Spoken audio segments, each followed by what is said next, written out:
आज का जो जो श्लोक है ना, 14 नंबर से, तो मैं आप लोगों को पहले स्क्रीन शेयर करता हूँ, फिर हम लोग स्टार्ट करेंगे। आई थिंक ये है। हाँ।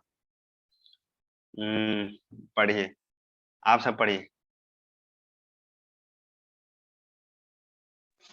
मैं पढ़ू प्रभु जी। हाँ हरे हाँ कृष्ण पढ़िए। प्रभु जी। पढ़िए मेरा मैसेज, दिल्ली में आपका स्वागत है, आप दिल्ली आए हैं, मेरे को पता चला। आप प्रभु जी बहुत पढ़िए जल्दी पढ़िए। आपके पास, आपके मंदिर में बहुत जल्दी कन्हैया लेके आएंगे मुझे। बिल्कुल, आइए आइए, पढ़िए। हरे कृष्ण। तुम भगवान के अतिरिक्त विभिन्न रूपों में नाम तथा परिणामों के रूप में जो कुछ भी वर्णन करना चाहते हो, वह प्रतिक्रिया द्वारा मन को उसी प्रकार आंदोलित आंदोलित करने वाला है, जिस प्रकार आश्रय विहीन नाव को चक्रवात आंदोलित करता है। अच्छा। हाँ, ये बहुत बड़ा फिलोसफिकल ज्ञान नारद मुनि जी के द्वारा दिया जा रहा है। हाँ। किनको? व्यास देव जी को। वो आप समझिए कि कितना फिलोसफिकल बात चल रहा है यहाँ पे। कंपैरिजन हो रहा है किसको? कि जो जो कुछ लिखा है ना, उन्होंने लिखा है उसको ऐसे नाव से कंपेयर कर रहे हैं वहां पे, जो चक्रवात में जो खुद फंसा हुआ है। हाँ आप प्रभु। सोचिए, आप सोचिए, मैं आपसे पूछ रहा हूँ कि जब हम नदी पार करते हैं, जो समुद्र में जो जब हम ट्रैवल करते हैं, और उसमें कोई व्यक्ति बैठा हुआ है, और ऐसा कुछ स्थिति आ गया, चक्रवात का स्थिति ऐसा पैदा हो चुका है, और नाव में बैठा हुआ है, और नाव बचाने का कोई शेल्टर नहीं है, तो वो व्यक्ति क्या सेफ रहेगा? उसमें कोई सेफ फील कर सकता है उस सिचुएशन में? नहीं कर सकता है। तो उसी तरीके से जो जो कुछ लिखा है ना उन्होंने, वो पार नहीं लगा सकता। थोड़ा बहुत तो होप है उसमें कि थोड़ा बहुत बच बच सकते हैं, थोड़े टाइम के लिए बच सकते हैं, या ऐसा लग रहा है कि कुछ तो है, कुछ तो सहारा है। मतलब बोलते हैं ना क्या, कि डूबते को तिनका का सहारा। लेकिन तिनका इनका का कब तक सहारा। बचा पाएगा? ज्यादा देर तक तिनका नहीं बचा सकता। थोड़ा बहुत है सहारा, कि ऐसे हाथ वाथ उठा के किसी को आवाज लगा सकते हैं हम कि बचा लो, मेरे को बचा लो। कोई दिख गया, कोई भक्त दिख गए, तो हमको कुछ मिल जाएगा, तो हम बच सकते हैं। तो उसी तरीके से लोग क्या करते हैं, अगले श्लोक में ऐसे आगे जाएंगे ना, तो काफी डिटेल में बताया उन्होंने कि जो आपने इतना सारा लिखा है, तो उसमें कई सारे लोग इसका गलत फायदा उठाएंगे। एक्चुअली गलत फायदा कैसे उठाएंगे? कि सारा कर्म कांड के बारे में उसमें दिया हुआ है कि आप ये करोगे, आप सोमवार को आप शिव जी को पूजा करोगे तो आप खुश हो जाओगे, आपको सुंदर पत्नी मिलेगा, सुंदर पत्नी मिलेगी। आप स्त्रियां पूजा करते हैं क्योंकि उनको सुंदर पति मिले। आप लक्ष्मी हमको जी के पति पास जाओ, मिलेगा। तो आपको धन मिलेगा। और क्या है, जैसे आप आर्यन गुप्ता प्रभु बता रहे थे क्या, कि अथर्ववेद में है मेंशन किया हुआ क्या, कि आप काली चंडी को, एक देवी होती है, उनको जानवरों का भी भोग लगा सकते हो, मांस। लेकिन वो गलत नहीं है, वो उसमें उन सब लोगों के लिए, उस कैटेगरी के लोगों को लिए वहां पे दिया गया है। लेकिन उसका फायदा कोई भी उठाएंगे क्या क्या बोल के, कि अच्छा हमारे शास्त्रों में ही तो दिया हुआ है, हमारे वेदों में ही तो दिया हुआ है। लेकिन वो लोग क्या करेंगे ना, बाकी का जो अदर हाफ है उसको नहीं मानेंगे। क्या आगे ये भी बताया हुआ है कि आप ब्राह्मण हो तो ब्राह्मण का क्या धर्म होना चाहिए, पठन पाठन यज्ञ यज्ञ, ये सब वो सब नहीं मानेंगे कि ब्राह्मण का क्या क्या धर्म है। उसी चीज को पकड़ेंगे, उसको कहते हैं क्या, अर्ध कुकुट न्याय। अर्ध कुकुट न्याय जानते हैं आप लोग? कुकुट का पक्षी बोलते हैं शायद, कुकुट कुकुट का मतलब होता है मुर्गी, ऐसे मैंने सुना था क्या, कि हाँ। तो चतुर्मुख। उसको, नहीं नहीं, वो नहीं। तो वो क्या करते हैं ना, कि जो पक्षी होती है ना, उसका आगे का हिस्सा स्वीकार करना चाहते हैं, अर्ध, आधा हिस्सा स्वीकार करना चाहते हैं। क्या, क्यों? क्योंकि पीछे पीछे वाला हिस्सा इसलिए अच्छा लगता है उनको, क्योंकि वहां से अंडे मिल रहे हैं उसको। उसको यही लगता है कि भगवान क्यों इसका मुंह क्यों बना दिया, उसको आपने मुंह बना दिया, हमको चारा देना पड़ता है। बस बस पीछे का हिस्सा बनाया होता तो खाली हमें बस अंडे मिले होते। मतलब अपना सेंस ग्रेटिफिकेशन कहाँ से मिलता है ना। इसलिए आप लोगों ने ना देखा होगा, आजकल ये बहुत ट्रेंड में है ये सारा कुछ। सिटीज में मैं देखता हूँ काफी सारे लोग ऐसे करते हैं, कुछ कुछ ऐसे करेंगे, कुछ स्टुपिडिटी करके, और कुछ कोट्स ढूंढेंगे गूगल पे। अच्छा, जो मैंने किया है, कुछ सपोर्टिव कोट मिल रहा है कि नहीं मेरे को, और जो मैं कुछ कर रहा हूँ उसे सपोर्ट में कुछ कोट मिल रहा है वो लगा दो। आप लोगों ने भी ऐसा नोटिस किया होगा क्या? दो लोगों में ऐसे कुछ लड़ाई हो जाए, अपनी ही गलती है, तो ऐसे मैंने किसी का कोट पढ़ा क्या, कि इतना भी सीधा मत बनो कि तुम्हारे लोग इस्तेमाल करने लग जाएं, ऐसे ऐसे करके ना। तो लोग क्या अपने मतलब का चीज ढूंढते हैं हर जगह से, ये मिल जाएगा। इवन जो भक्ति में भी नए नए लोग आ जाते हैं ना, तो उनको एक श्लोक भी भगवत गीता का याद हो जाएगा, तो अपने मतलब का जहां भी बात निकलेगा वो भगवत गीता का वही श्लोक कोट करेंगे। अच्छा, भगवान तो भगवत गीता में ये कहते हैं कर्मण्येवाधिकारस्ते, आप भक्ति करने क्यों कह रहे हो? आप क्यों कह रहे हो कि दान करो? हाँ, भगवान तो कहते हैं कि भक्ति करो, आप दान करने क्यों कह रहे हो मंदिर में? लेकिन उसको ये नहीं पता है कि यज्ञ, दान दान और तपस्या तीनों करना है। नहीं, मैं तो तपस्या ही करूंगा खाली, मेरे को यज्ञ करने से कोई मतलब नहीं है। जैसे इसको क्या कहते हैं ना, दो चीजें, एक तो मिसकंफ्यूजन होता है जब मतलब उनको पता ही नहीं है, और दूसरा क्या है, अपना मतलब ही ढूंढते हैं लोग। यहाँ पे जो बात चल रहा है उस तरीके के लोगों का बात चल रहा है कि जो खाली अपना मतलब निकालेंगे। कैसे?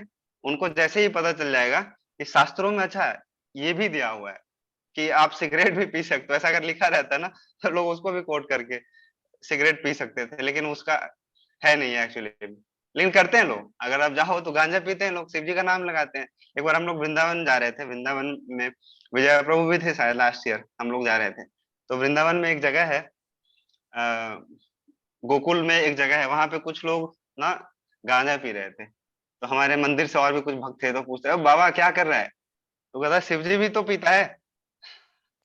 अब देखो मतलब खुद खुद तो कर ही रहे हैं लेकिन भगवान का नाम लगा रहे हैं। कहाँ कोई अगर मेरे को दिखाए कोई भाई कि कहीं कोई शास्त्रों में, कोई पुराण में, शिव पुराण में या कहीं पे लिखा है कि भगवान जी गांजा पीते हैं? कहीं नहीं लिखा है। भगवान तो भले विष पीते हैं शिव जी, लेकिन विष तो नहीं पीते आप लोग कि अच्छा शिव जी विष भी पी रहे हैं तो हम थोड़ा सा हम भी टेस्ट कर लेते हैं थोड़ा सा। तो ये तो नहीं करेंगे, क्योंकि गांजा पीना है तो नाम लगा देंगे कि शिव जी भी तो पीते हैं, तो हम भी थोड़ा ले ही लेते हैं स्वाद, है कि नहीं? तो लोग ऐसे ही हैं। और इससे क्या होता है ना, और जो यहाँ पे बात चल रहा है क्या, हाँ, कि आप आपका नारद मुनि बता रहे हैं उनको, व्यासदेव जी को, कि जो आपका जो लिटरेचर है, जो आपने अभी संकलित किया है अभी इतना सारा कुछ, उससे बहुत बहुत देवतावाद ऐसे कुछ मेंशन है नीचे, परपट में पढ़ोगे ना, बहुत अच्छा लिखा है प्रभुपाद जी ने, बहुत देवतावाद। हाँ देखो यहाँ पे बहुत देवतावाद का जन्म होता है। कोई दिक्कत नहीं है क्या? इस्कॉन जब आते हैं ना नए नए भक्त, तो उनका यही एक प्रश्न होता है क्या, कि अच्छा, आज भी हम लोग विजय प्रभु हम लोग मिल रहे थे एक भक्त से, तो वो कह रहे थे कि मेरे को पहली बार जब मंदिर में आया तो मेरे को यही चीज लग रहा था क्या, कि मैं हनुमान जी का बहुत बड़ा भक्त हूँ, और था भी, अभी भी हूँ। और जैसे ही यहाँ पे आया तो कोई कहता है कि कृष्णा की पूजा करो, है ना विजय प्रभु? तो लेकिन ऐसा हम लोग नहीं कहते हैं कि आप हनुमान जी को छोड़ दो। बहुदेवतावाद का मतलब ये नहीं होता है कि हम लोग क्रिटिसाइज कर रहे हैं बाकी लोगों को। लेकिन क्या यहाँ पे इसलिए बोल रहे हैं नारद मुनि कि जो जो जिस चीज पे फोकस होना चाहिए ना वो लूज हो जाएगा। जैसे हम लोग जा रहे हैं कहीं, या कोई चीज का प्रिपरेशन करते हैं, जैसे आईआईटी जेई का मैंने किया है, तो मैं उसका एग्जांपल देता हूँ। तो आईआईटी का कोई प्रिपरेशन कर रहा है, गोल ये लेके आया वो सेट करके कि मेरे को आईआईटी में जाना है, मेरे को 3 साल बाद, 4 साल बाद, या 2 साल बाद, 11th 12th के बाद मेरे को आईआईटी में अंदर जाना है एंट्रेंस के लिए। और वो इसी चीज में फंस जाए। अच्छा, छोटे छोटे एग्जाम्स में होते हैं, स्टेट का एग्जाम हो रहा है अभी, ये कंपटीशन हो रहा है, वो कंपटीशन हो रहा है, उसमें ही इतना फंस जाए कि वो आईआईटी को ही भूल जाए, तो उसका पर्पस फुलफिल नहीं होगा ना। इसीलिए यहाँ पे ना बहुदेवतावाद के बारे में बताया जाए। लोग क्या करते हैं, जैसे मैं एग्जाम्पल दे रहा था, दर दर, एक गाना आया था ना, दर दर भटक रहा हूँ। तो दर दर भटकते हैं लोग कैसे, कि सोमवार को शिव जी के पास जाएंगे, सबसे पहले तो बोलेंगे कि हे भगवान, सूर्य देव को पूजा करेंगे कि मेरे को पुत्र की प्राप्ति हो, या पुत्री की प्राप्ति, जो भी इच्छा है, पुत्र की प्राप्ति हो जाएगी। तो बोलेंगे सरस्वती जी के पास जाएंगे, हे सरस्वती मैया, इसको विद्या दीजिए, इसको थोड़ा बुद्धि दीजिए, इसको थोड़ा सा ज्ञान दे दीजिए, पढ़ने लिखने तो आ जाए, अपने पैरों पे खड़ा हो जाए कम से कम। जब पैर पे खड़ा हो जाता है तो फिर चले जाते हैं शिव जी के पास, या शिव जी से पहले लक्ष्मी जी के पास चले जाते हैं कि हे माता, हमारा पुत्र जो अब तो पढ़ लिख के अब थोड़ा इसके पास डिग्री भी आ चुका है, एनआईटी से पास आउट हो चुका है, इसको इंजीनियरिंग का डिग्री मिल चुका है, अब सरस्वती माता का तो कृपा हो गया है, आपका कृपा कब होगा? तो लक्ष्मी माता भी सोचती है चलो इसको कुछ ना कुछ जॉब दिला ही देते, नहीं तो रोज आके परेशान करेगा। चलो, लक्ष्मी माता का भी कृपा हो जाता है, हाँ उसको जॉब भी मिल गया, पैसा भी आ गया उसके पास। तो सोचते हैं अच्छा, माता पिता को और चिंता बढ़ जाता है कि देखो पाल पोस के बड़ा किया, इतना प्रार्थना किया तो मेरे को एक पुत्र का प्राप्ति हुआ, पुत्री आई, इतना पढ़ा लिखा के बड़ा किया, हाँ, इतना मेहनत से पढ़ाया, एनआईटी से डिग्री दिलवाया इसको, और उसके बाद इतना प्रार्थना किया, अब लक्ष्मी जी से भी जाके मैंने याचना किया, प्रार्थना किया, इसको एक जॉब भी मिल गया, पैसा भी हो गया, अब इसका घर कब बसाएगा तू? आज मेरा एक दोस्त का शादी हुआ था, तो मेरे को एग्जाम्पल याद आ गया। मेरे ग्रुप में जो मेरे दोस्त थे जब मैं पढ़ रहा था, उसमें पहले व्यक्ति का आज ना एक शादी हुआ है। तो मेरे को फोन आया था उसका। तो मैं एग्जाम्पल दे रहा हूँ, घर वाले ऐसे ही सोचते हैं। तो दर दर ऐसे ही भटकते हैं क्या। जब वो भी हो जाएगा, जब शिव जी के पास बोलेंगे, शिव जी का पंडित जी क्या बोलेंगे कि आप 100 सोमवार का व्रत करिए, बहुत सुंदर कन्या मिलेगी आप। तो कन्या कन्या भी आ गई आपके घर में। हाँ। तो फिर उसके बाद भी परेशान होते हैं क्या कि अच्छा, अब एक ही इच्छा बचा है, अब बूढ़ा हो गया हूँ, भगवान उठाने से पहले ना एक पोता या पोती दिला दो गोद में, उसको खिला के मरना चाहता हूँ, मैं मरना चाहती हूँ। तो ऐसे लोग ना हर देवी देवता के पास ऐसे जाते रहते हैं, हर देवी देवता के पास। अच्छा, ओके भैया bro, ठीक है। तो बहुदेवतावाद है ना, इसको हम आप लोग ये समझिएगा कि हम लोग क्रिटिसाइज नहीं कर रहे हैं। क्रिटिसाइज का मतलब क्या है, ऐसे नहीं बोल रहे हैं कि अच्छा शिव जी का पूजा क्यों कर रहे हो तुम, हनुमान जी की पूजा क्यों कर रहे हो। नहीं, हमको सबको रिस्पेक्ट करना है और प्रार्थना भी करना है। हमारे मंदिर में आओगे तो सबसे पहले गेट पे ही सबसे पहला मंदिर शिव जी का है, गोपेश्वर महादेव। शिव जी से प्रार्थना करोगे, शिव जी वैष्णवा नाम यथा शंभु है, वैष्णवा नाम यथा शंभु। और उनका अगर कृपा प्राप्त हुआ, बिना भक्तों के कृपा प्राप्त किए भगवान को नहीं प्राप्त कर सकते आप। भक्त का कृपा जो होते हैं ना, वही आपको भगवान के चरण कमल की ओर लेके जा सकता है। तो ये चीज तो हम इसमें क्लियर है, और मेरे को ये भी अब उम्मीद है कि आप सबको ये चीज क्लियर हो चुका होगा, इसमें बार बार मतलब बताने की जरूरत नहीं है। तो इसलिए ना बहुदेवतावाद का जो कॉन्सेप्ट है, इसलिए इसके बारे में हम लोग क्लियर रखते हैं। और इसको हम लोग ऐसा भी नहीं है कि हम लोग क्रिटिसाइज करते हैं और हर बार करते हैं। कई सारे लोग पूछते हैं प्रश्न, और पुराने होने तक भी पूछते हैं, इसलिए इसको हम लोग ना चर्चा कर रहे थे। तो इसको पढ़ेंगे। यस, अब है प्रभु, आप पढ़ना है या कुछ क्वेश्चन पूछना है आपको। मैं पढ़ सकता हूँ कभी, कुछ क्वेश्चन तो बाद में पूछ लूँ। हाँ ठीक है। तो प्रभु जी इसी संदर्भ में एक क्वेश्चन थी, क्या मैं पूछूं? हाँ, आप लिख के रख लीजिए माता जी, लास्ट में करेंगे। नहीं तो फिर अच्छा। मैं भी, मेरे को भी हाँ बोलने हाँ, का आदत हो गया है अब कंटिन्यू। आप लोगों के साथ। हाँ मैं भी बोलते हाँ, बोलते ठीक। फिर हमारा शो कवर होगा हाँ नहीं आज। हाँ प्रभु, पढ़िए ठीक है। प्लीज। सामान्य लोगों में भोग करने की स्वाभाविक प्रवृत्ति होती है, और तुमने धर्म के नाम पर उन्हें वैसा करते रहने के लिए प्रोत्साहित किया है।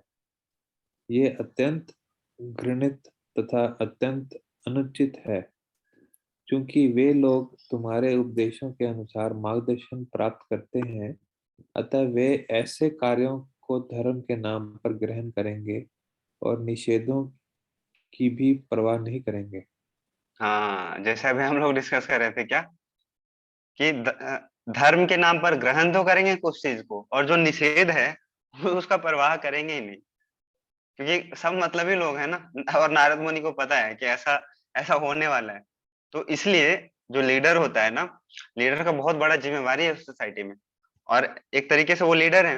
व्यासदेव जी क्यों लीडर है?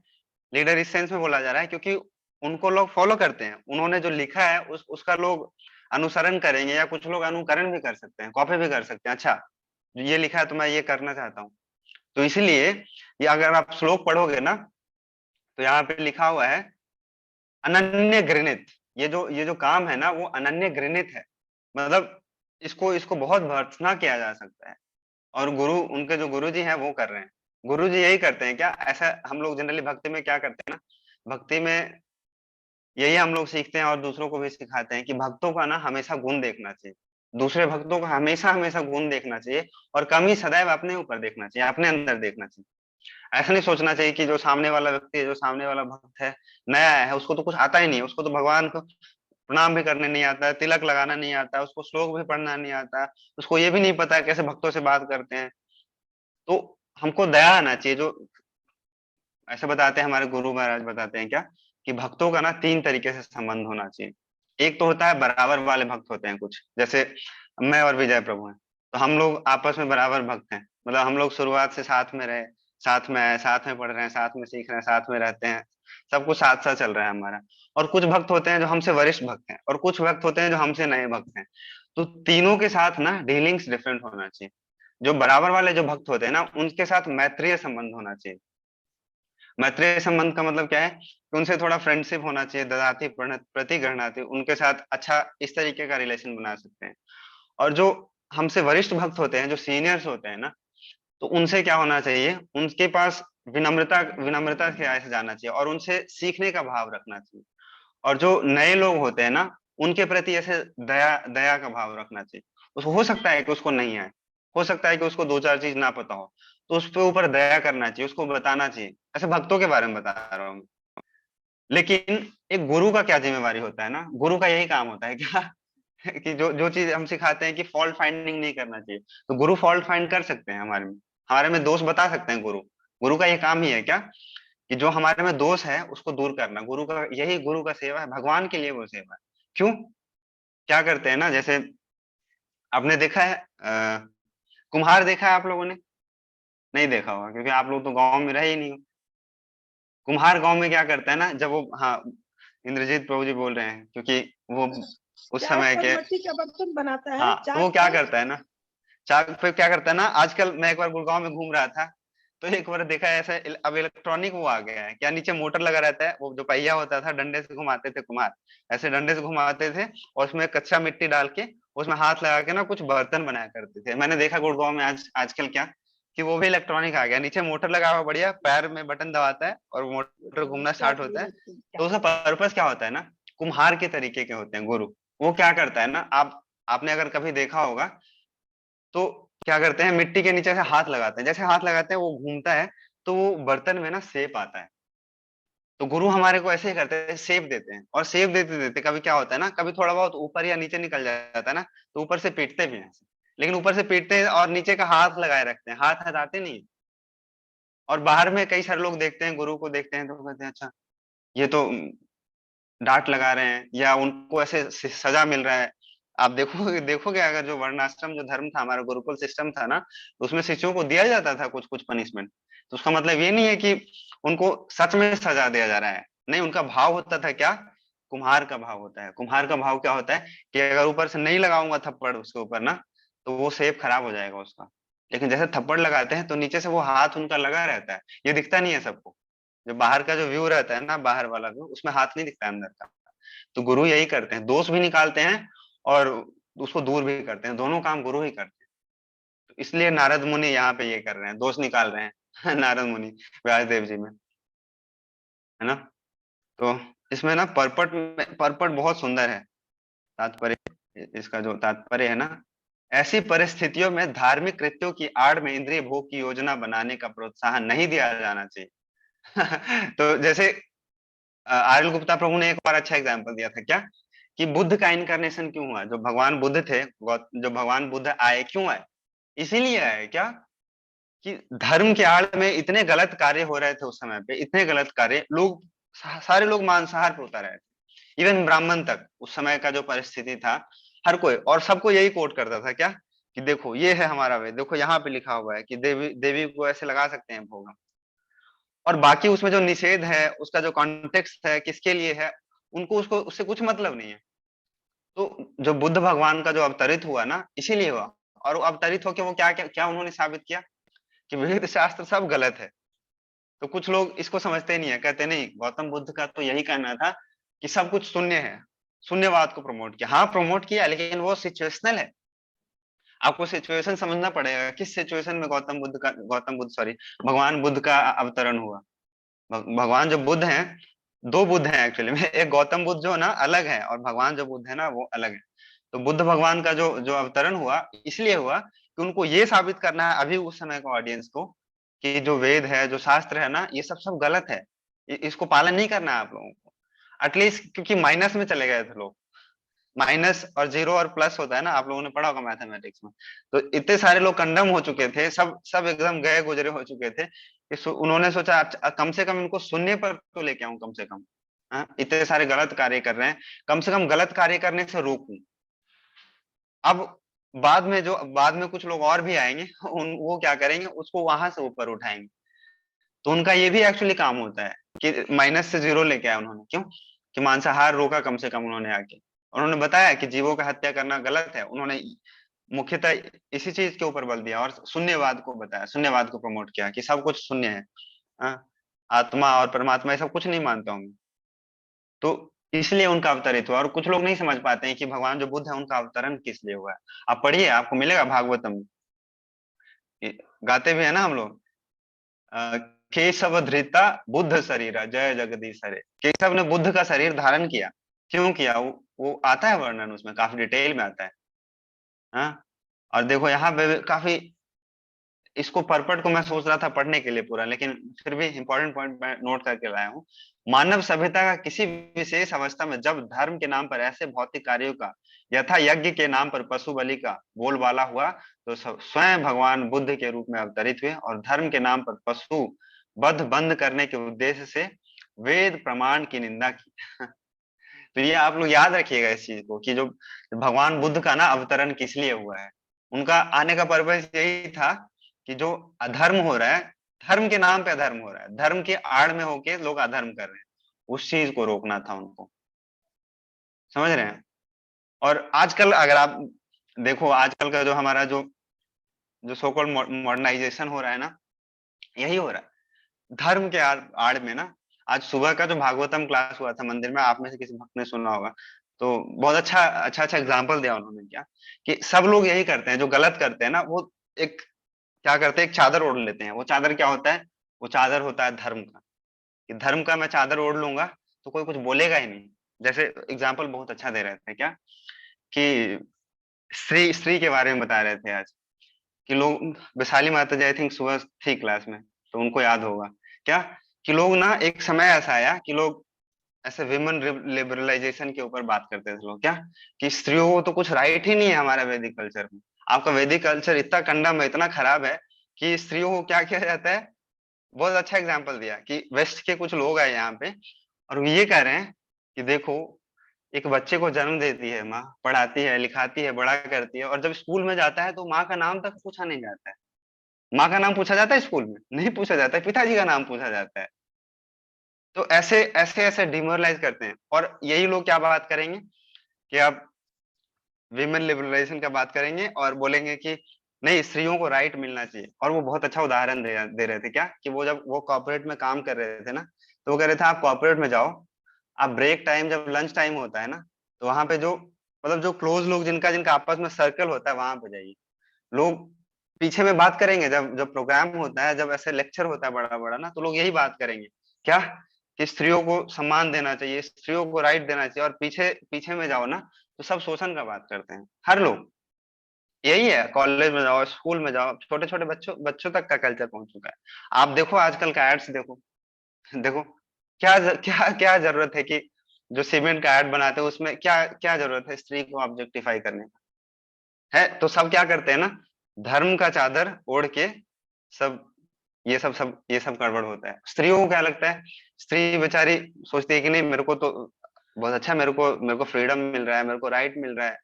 तो ये चीज समझना बहुत जरूरी है एक्चुअली। जो आजकल जो मॉडर्न कल्चर है ना, उसमें किस तरीके से ऑब्जेक्टिफाई करते हैं वुमेन्स को। ये कोई बहुत मॉडर्न मॉडर्न नहीं है। आप देखो, ऐसा मतलब बुरा नहीं मानिएगा आप लोग, हो सकता है कई सारे लोगों का ऐसा काम हो, लेकिन क्या जरूरी है? आप देखो रिसेप्शन पे जाओ, माता जी को ही बिठाते हैं वो। मैं बताता हूँ, मैं स्कूल में गया, स्कूल में माता जी थी। मैं कोचिंग में गया, वहां पे भी थी। मैं कॉलेज में भी आया, कॉलेज में भी, मैं कॉलेज में, गवर्नमेंट कॉलेज में तो नहीं देखा हूँ, जनरली प्राइवेट कॉलेज में देखो, या किसी किसी रेसर्च, किसी कहीं पे भी जाओ, माता जी को बिठाते हैं। क्यों? क्योंकि बेचारी बहुत अच्छी से बात कर लेगी। तो फिर ये एक्चुअली में ये फ्रीडम नहीं है। ये फ्रीडम नहीं है। वैदिक कल्चर देखो तो वैदिक कल्चर में बेचारी घर पे रहती थी, काम करती थी, घरेलू कार्य करती थी, बच्चे को संस्कार देती थी। आज नहीं पता है, आज आज के बच्चों को पूछो तो बच्चों के अंदर संस्कार नहीं है। क्यों? क्योंकि उनकी जो माँ है, माँ देती है संस्कार, पिता संस्कार नहीं देता है। पिता पिता का धर्म अलग होता है, माँ का धर्म होता है। जो प्रेम भाव, जो संस्कार होता है ना, वो माँ ही देती है। और आजकल की माँ में ही संस्कार नहीं है, तो कहाँ से मिलेंगे संस्कार? तो वैदिक कल्चर है ना, इतना रिच है हमारा, हम लोगों को इसको समझना चाहिए, तभी आप लोग अप्रिशिएट कर पाओगे। कि नहीं तो कहीं कहीं आएगा, ऐसे रामायण में आएगा, महाभारत पढ़ेंगे तब भी आएगा, भागवतम में भी आएगा कि करदम मुनि का पास टाइम चल रहा है अभी।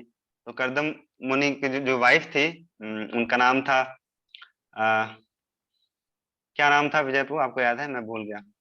देवहूति शायद प्रभु जी। हाँ, यस यस, देवहूति माता। देवहूति माता कितने कितने अमीर अमीर घर की बेटी थी, आप सोचो। उनके पिताजी मनु है। मनु जानते हो कौन है? ब्रह्मा जी के पुत्र। ब्रह्मा जी के पुत्र के पास कितना धन होगा, आप सोचो। और उनके उनकी पुत्री जब गए शादी करके, तो वो बेचारी राजमहल में रही है, इतना सारा धन संपत्ति है, कुछ करने का जरूरत नहीं पड़ा होगा, एक इशारे पे दासियां ला के दे देती होंगी उनको सारा कुछ सामान। वहां पे जाके बताओ, जंगल में रहना पड़ रहा है करदम मुनि के साथ। पत्नी का धर्म होता है कि पतिव्रता का पालन करना। जैसे पत्नी ना, पत्नी तपस्या नहीं कर सकती ज्यादा। स्त्री स्त्री के लिए वैराग्य नहीं है, पुरुष को वैराग्य करना होता है। स्त्री को अपने फल मिलता है, अपने आप फल मिलता है।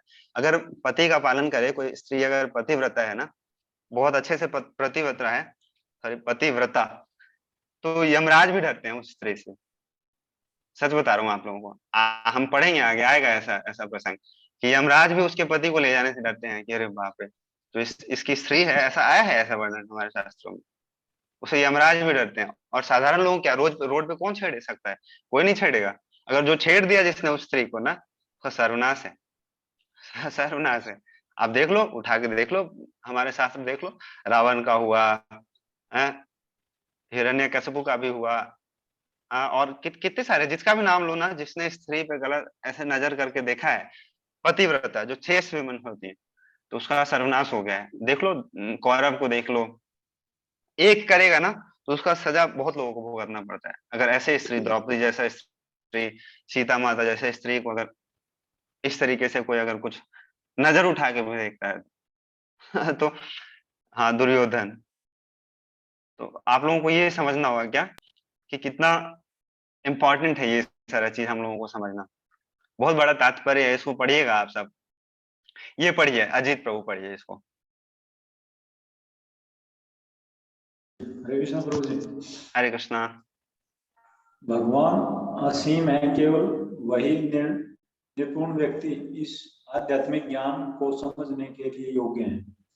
जो भौतिक सुख के कार्यकलापों से विरक्त हो चुका हो, अतः जो लोग भौतिक आसक्ति के कारण सुस्थापित नहीं हैं, उन्हीं को तुम परमेश्वर के दिव्य कार्यों के वर्णों के माध्यम से दिव्य अनुभूति की विधियां दिखलाओ। आपका आवाज ना थोड़ा इको आ रहा था, मैं पढ़ देता हूँ दोबारा से। भगवान असीम है, केवल वही निपुण व्यक्ति इस आध्यात्मिक ज्ञान को समझने के लिए योग्य है, जो भौतिक सुख के कार्यकलापों से विरक्त हो चुका है। अतः जो लोग भौतिक आसक्ति के कारण सुस्थापित नहीं है, उन्हीं को तुम परमेश्वर के दिव्य कार्यों के वर्णनों के माध्यम से दिव्य अनुभूति की विधियां दिखलाओ। तो ना यहाँ पे अगर आप लोग ध्यान से देखो, तो यहाँ पे एक ऐसे क्राइटेरिया बताया हुआ है कि उन लोगों को क्या क्वालिफिकेशन होना चाहिए जो भगवान के बारे में समझना चाहते हैं और जो भगवान का ज्ञान लेना चाहते हैं। क्या होना पड़ेगा उन लोगों को? जो भौतिक सुख है ना, उसको वो लोग त्याग चुके हैं। इसका मतलब ये नहीं कि अब कि भौतिक चीजों को ही त्याग दिया है, मतलब कि घर छोड़ दिया और जंगल में चले गए, हिमालय में जाएंगे हम और पेड़ के नीचे रहेंगे, कंदमूल खाएंगे हम, तभी हम भगवान का ज्ञान नहीं। जो भौतिक जो सुख है ना, घर में रहते हुए सब कुछ होते हुए व्यक्ति क्या हो सकता है? भौतिक सुख को त्याग सकता है। कैसे? उसको जितना जरूरत है अपना शरीर निर्वहन के लिए उतना को इस्तेमाल करे, बाकी को भगवान की सेवा में ऐसे लगा सकता है। ऐसे सोच सकता है कि जो कुछ मेरे को मिला है, ये मैंने एक्यूमुलेट नहीं किया है, ये मेरे को भगवान की कृपा से प्राप्त हुआ है। तो ऐसा जिसका विचार होगा, ऐसा जो उसका जो जो थॉट प्रोसेस होगा ना, ये क्वालिफिकेशन है उन लोगों के लिए जो भगवान के बारे में समझ सकता है। आप अब बाहर के लोगों को बात करो, हो सकता है कि वो श्लोक याद कर ले, लेकिन भगवान के बारे में समझ नहीं पाएगा। भगवान का जो विषय है ना, उसको समझ नहीं पाएगा वो। जिसके हृदय में जो इंद्र तृप्ति का एटलीस्ट त्याग करने का इच्छा नहीं उत्पन्न हुआ है। हो सकता है वो थोड़ा बहुत इंद्र तृप्ति में अभी भी लगा हुआ हो, लेकिन इच्छा आ चुका हो। भक्तों के संग करने से क्या होता है, जो हमारा जो इंद्र तृप्ति का जो इच्छा है ना, ऐसा जो हम सोचते हैं कि मैं एंजॉय करूंगा बहुत ज्यादा, वो धीरे धीरे निकलना स्टार्ट होता है खाली भक्तों का संग करने से। भक्तों के साथ रहोगे, भक्तों का सुनोगे, भक्तों के साथ जो भी कुछ आचार व्यवहार करोगे, उतना मात्र से जो सेंस ग्रेटिफिकेशन का जो हमारे अंदर जो थॉट होता है ना, वो कम होते जाता है। आपकी फैमिली धीरे धीरे स्पिरिचुअल होने लगेगी। आपको पता भी नहीं चलेगा कब अभी आप भक्ति कर रहे थे, आपको पता भी नहीं चला कब आपके घर में आपके पत्नी आपके पति भी आपको सपोर्ट करने लग जाएंगे, आपको पता भी नहीं चलेगा कब आपके बच्चे भी उनको भी अच्छा लगने लगेगा, आपको पता भी नहीं चलेगा, आपका पूरा फैमिली स्पिरिचुअल हो जाएगा। कैसे? लेकिन निरंतर आपको भक्तों का संग में रहना पड़ेगा। जब तक भक्तों के संग में नहीं रहोगे तब तक बड़ा ही मुश्किल है। अकेले ना भजन नहीं होता है। जो अकेले भजन वही लोग कर सकते हैं जो पहले भक्तों के संग में भजन कर चुके हैं। अब कई सारे लोग क्या करते हैं, सोचते हैं कि मैं एकांतवास में जाके भजन करूंगा। तो प्रभुपाद कभी अपने किसी शिष्य को उन्होंने अलाउ नहीं किया है कि आप अलग जाओ, कोने में जाओ, एकांत में जाओ, एक झोपड़ी बना लो, एक कुटिया बना लो और एक जप माला लेके और जाके हरे कृष्णा जप करो। नहीं, आपको भक्तों के संग में ही रहना है। क्यों? क्योंकि कलयुग में माया इतनी प्रबल है, आपको पता भी नहीं चला कौन से प्रवाह, कौन से तरंग, कौन सी धारा आपको बहा के लेके जाएगी, नहीं पता चलेगा आपको। हमारे मन में कितने सारे विचार आते हैं क्योंकि हमारे संस्कार ऐसे नहीं, हमारे संस्कार ऐसे नहीं है कि हमने बचपन से ही ऐसा हमारा भक्ति भाव का माहौल रहा हो, या हम सब का यही स्थिति है। तो क्या करना है हम लोगों को? भक्तों के संग में रहना है। और उससे भी इम्पोर्टेंट क्या है कि गाइडेंस, बिना गाइडेंस है ना, बिना गाइडेंस तो भक्ति नहीं होता है। कई सारे लोग खुद से अपना भक्ति करते हैं। पूछोगे कैसे चल रहा है आपका? बहुत अच्छा चल रहा है प्रभु जी, मैं क्लास अटेंड करता हूँ, मैं क्लास अटेंड करती हूँ, माला भी चल ही रहा है, 16 माला। 16 माला क्या, अब तो 18 भी, 22 भी, 25 भी हो जाता है। एकादशी को कभी कभी 64 भी कर लेती हूँ, लेकिन किसी के गाइडेंस में नहीं हुआ। तो आप माफ करिएगा मेरे को, लेकिन वो अच्छा अच्छे से भक्ति नहीं चल रहा है आपका। क्यों? क्योंकि अभी भी आपको पता नहीं है क्या आपके लिए अच्छा है, क्या आपके लिए बुरा है। आप सचिन तेंदुलकर से पूछो, वो सचिन बनने के बाद भी उसका कोच था, उसका गाइड रहता है। ऐसा नहीं होता है कि भक्ति में एक स्तर पे हम पहुंच गए तो मेरे को गुरु की आवश्यकता नहीं है, मेरे को गाइड की आवश्यकता नहीं है प्रभु जी, ना। प्रभु जी हाँ बीच में, सॉरी प्रभु जी, बीच में हम डिस्टर्ब करेंगे, प्रभु जी माफ कीजिएगा। हाँ हाँ, अभी बताइए। जो अभी जो बोले आप कि 16, 20, 21, 22 माला कर लो और भगवान का क्लास कर लो, ये सब तब भक्ति में पहुंचे नहीं, इसको थोड़ा क्लियर कीजिए प्रभु जी। हाँ बिल्कुल बिल्कुल, नहीं क्योंकि हमारा गोल ही, हाँ हम लोग अपने चार्ट में जो भेजते हैं आप लोगों के पास, तो प्राय लोग तो 16 से ज्यादा भी, या कोई कोई 1-2 कम, या माने बहुत लोग कर, जैसे मैं भी 21 हाँ तक हाँ, पहुंच गई हूँ। समझ गया माता जी, तो समझ गया समझ गया। तो ये आप समझाइए कैसे हम समझेंगे, क्योंकि आप ही लोग समझा सकते हैं ना प्रभु जी। हाँ समझ गया माता जी। तो तो इसीलिए इसको क्लियर आप कीजिए लोगों के प्रभु लिए ना, जी। हाँ क्लियर हो गया मेरे को। आप लोग एक बहुत अच्छा चीज करते हो क्या, हम लोगों को बताते हो, आप ग्रुप पे आप लोग लिखते हो कि मैंने इतना माला किया, मैंने इतना पढ़ा है, मैंने इतना साधना किया है। तो ये चीज पता होना चाहिए। निर्देश का मतलब क्या है, निर्देशन का मतलब क्या है कि जो आपके जो फैसिलिटेटर्स हैं, जो आपको गाइड करते हैं, उनको पता होना चाहिए आप क्या कर रहे हो भक्ति में। भक्ति में आगे बढ़ना बहुत इंपॉर्टेंट है, एक गाइड होना है, एक आपको एक जो आपको फैसिलिटेट कर सके, जो आपको बता पाए कि आप जो रास्ते में चल रहे हो कहाँ रोड आने वाला है, कहाँ। तो इसीलिए क्या करते हैं बहुत सारे लोग, क्या करते हैं इंटरनेट पे, इसके लिए सबसे पहला ना, सबसे पहले आप लोग नोट कर लीजिए कि भक्ति ना, इंटरनेट पे भक्ति मत करिए आप लोग। इंटरनेट पे भक्ति करने का मतलब समझ रहे हैं आप लोग? हम लोग भी वैसे इंटरनेट पे ही भक्ति कर रहे हैं। इंटरनेट पे भक्ति करने का मतलब ये है कि जब हम यूट्यूब पे जाके भक्ति करते हैं ना, कि यूट्यूब पे मेरे को ये प्रभु जी का बहुत अच्छा लगता है, ये प्रभु जी का ना, ये फलाना महाराज है, उनका बहुत अच्छा लगता है मेरे को, और उनका भजन तो मत पूछो, उनका भजन सुनते ही मेरे आंखों से आंसू निकलने लगते हैं। तो ये भक्ति ना आप लोग थोड़ा सा कम कर दीजिए। क्यों? नहीं मतलब कम कर दीजिएगा, अगर करते हो तो। मेरे को नहीं पता आप करते हो कि नहीं, मैं ऐसे बोल रहा हूँ। क्यों? क्योंकि आपको पता नहीं है कि क्या मेरे को सुनना चाहिए, क्या मेरे को नहीं सुनना चाहिए, क्या क्या मेरा अभी प्रेजेंट स्थिति क्या है। आपको कई सारे ऐसे लोग होते हैं, कई सारे भक्त होते हैं, क्या उनका ना, उनका नेचर होता है कि उनको बहुत श्रवण करना है। तो आप पूछ लीजिए कि मैं, मेरे को ना, और मेरे पास टाइम रहता है बहुत ज्यादा, और मेरे को मन करता है कि और भी मैं श्रवण करूं, मैं और भी पढूं, तो आप पूछिए कि कौन सी पुस्तक पढ़ना है। एक बार क्या हुआ, कॉलेज में एक बच्चा आता था हमारे एनआईटी पटना में, मैं पढ़ रहा था, हम लोग प्रीचिंग कर रहे थे, तो और हम लोग उसको ऐसे डिस्कवर योरसेल्फ कराने के बाद, एक ऐसे इनिशियल कुछ भगवान के बारे में कुछ साइंटिफिक ऐसे कुछ कोर्स होता है हमारा, तो उसके बाद हम भगवत गीता पढ़ाना हम लोगों ने स्टार्ट ही किया था। तो वो काफी स्पिरिचुअल बच्चा था, तो उसने क्या किया, सीधा सीधा क्या किया, एक नेक्टर ऑफ डिवोशन, जिसको भक्ति रसामृत सिंधु कहते हैं, पढ़ना स्टार्ट किया। और उसको क्या समझ आएगा, उसको उसको लगा कि मैं तो बहुत भक्ति कर रहा हूँ, मैं बहुत कुछ पढ़ रहा हूँ। और पढ़ा उसने कुछ 2-4 दिन ही पढ़ा होगा, फिर आना बंद कर दिया। मैंने पूछा क्या हुआ आपको? बोला अच्छा इसमें तो ऐसा लिखा हुआ है, ये तो ऐसा कैसे हो सकता है, ये तो मेरे को समझ में ही नहीं आया। तो इसलिए आपकी स्थिति नहीं है, आपको सबसे पहले इसलिए भगवत गीता पढ़ाते हैं। अगर कोई भागवतम पढ़ना स्टार्ट कर दे सबसे शुरुआत में, भगवत गीता उसने कभी पढ़ा ही नहीं है और उसको भागवतम वो पढ़ना शुरू कर दे, वो कुछ नहीं समझ आएगा उसको। आप सोचो, एबीसीडी पढ़ा ही नहीं उसने और उसको कह रहे हो बुक पढ़ो, या उसने बुक पढ़ना स्टार्ट कर दिया किसी से इंस्पिरेशन लेके ना। आपने एक पोस्ट देखा था मैंने, मेरे को बहुत अच्छा लगा कि मोटिवेशनल स्पीकर क्या करते हैं ना, इतना मोटिवेशन डाल देते हैं कि बंदर को भी क्या लगता है कि मैं शेर को मार ही दूंगा आज। आप सुन रहे हो ना आप सब लोग? तो ऐसा मोटिवेशन कलेक्ट मत करिए आप लोग कि बंदर को भी ये लगे कि मैं शेर को आज मार के आ जाऊंगा। कभी नहीं मार पाएगा बंदर शेर को। तो बंदर को अगर मारना भी है तो उसको ट्रेनिंग लेना पड़ेगा, हाँ, उसको क्वालिफाइड बनना पड़ेगा। तो सबसे पहले हमको एबीसीडी पढ़ना पड़ेगा। स्टेप बाय स्टेप भक्ति कर सकते हैं हम लोग। ऐसा नहीं है कि सीधा छलांग लगा के एकदम भगवान के धाम, नहीं, मेरे को मिडिल मैन का जरूरत ही नहीं है।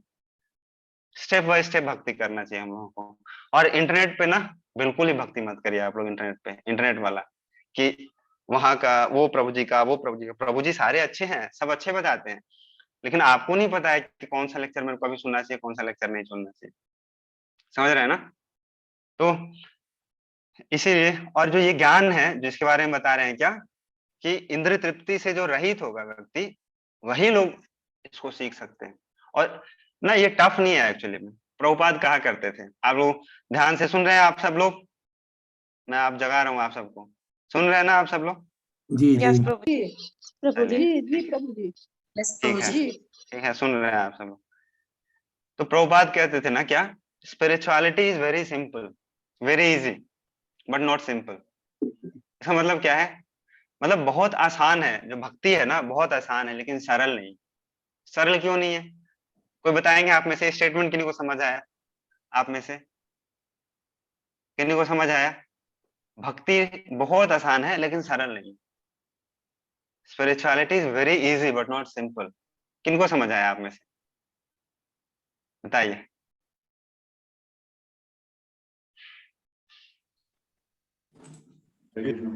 हाँ यस अजीत प्रभु बताइए। प्रभु जी, भक्ति वैसे तो सरल है, लेकिन जो नियम पालन है और अपनी इच्छाओं पर को उसमें लगाना वो मुश्किल काम है। दिक्कत वो है, लेकिन जो आपका आवाज थोड़ा आप क्लियर नहीं है, आप हॉल में बैठे हो ना, इको आ रहा है बहुत तेज। आवाज में इको आ रही है प्रभु जी। कोई, हाँ, कनिष्का माता जी बताएंगे, बताइए माता जी। आपसे पूछ रहे हैं। अच्छा ठीक है, मैं ही बताता हूँ, अगर आप लोग ये कोई बताएंगे। समीर प्रभु। के लिए, हाँ जी, इम्प्लीमेंटेशन के लिए कह रहे हैं कि मुश्किल है इम्प्लीमेंटेशन। हाँ ये भी है, ये भी है, ये भी है। अच्छा पॉइंट बताया आपने। बंकिम प्रभु। म्यूट करिएगा।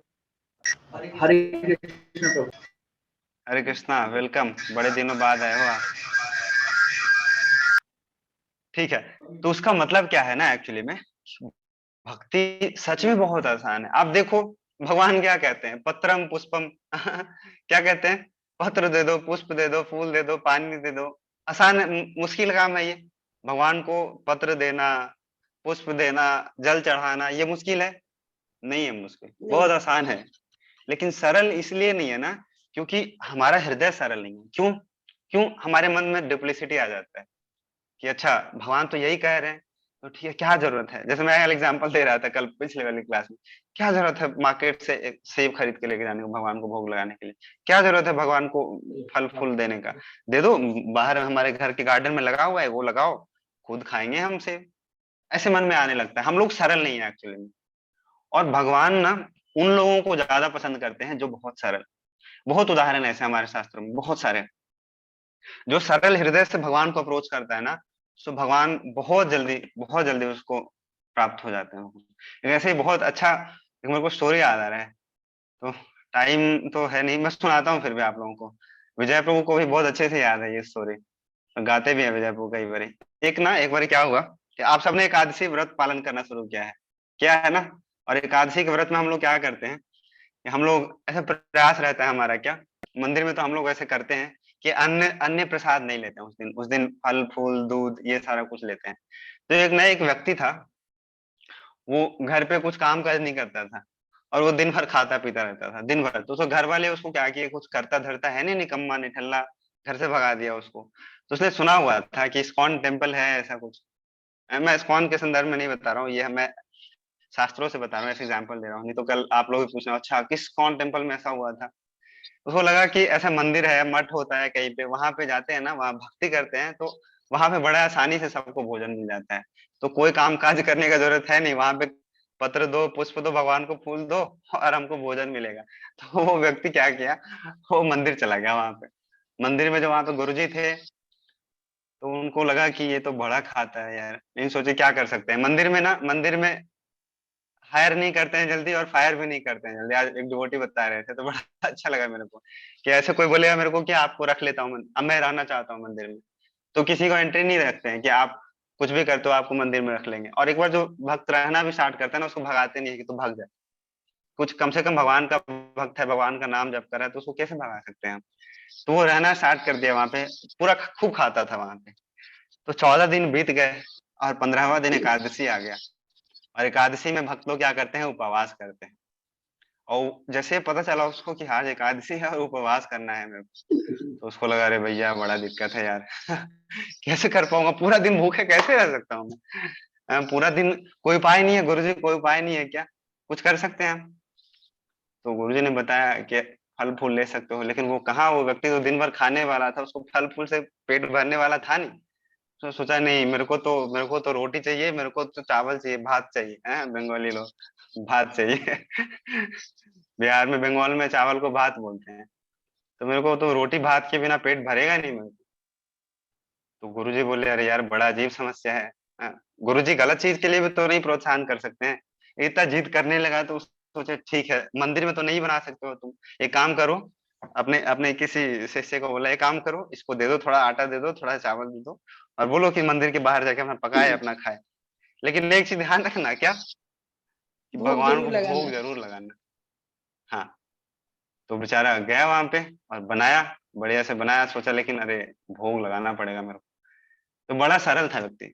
सरल व्यक्ति क्या करता है ना, हम लोग क्या करते हैं, बड़ा बड़ा बढ़िया से प्रोसेस है हमारा, घंटी बजाते हैं, ओम ब्रह्मन देवाय गो ब्रह्मन हिताय च जगद्धिताय कृष्णाय गोविंदाय नमो नमः, भगवान का पूरा मंत्र वंत्र पढ़ते हैं हम, भोग लगाते हैं भगवान को। ये भगवान को भोग लगाने का मंत्र है। तो वो उसको मंत्र वंत्र कुछ याद था नहीं, कभी कुछ ऐसे उसने लगाया नहीं।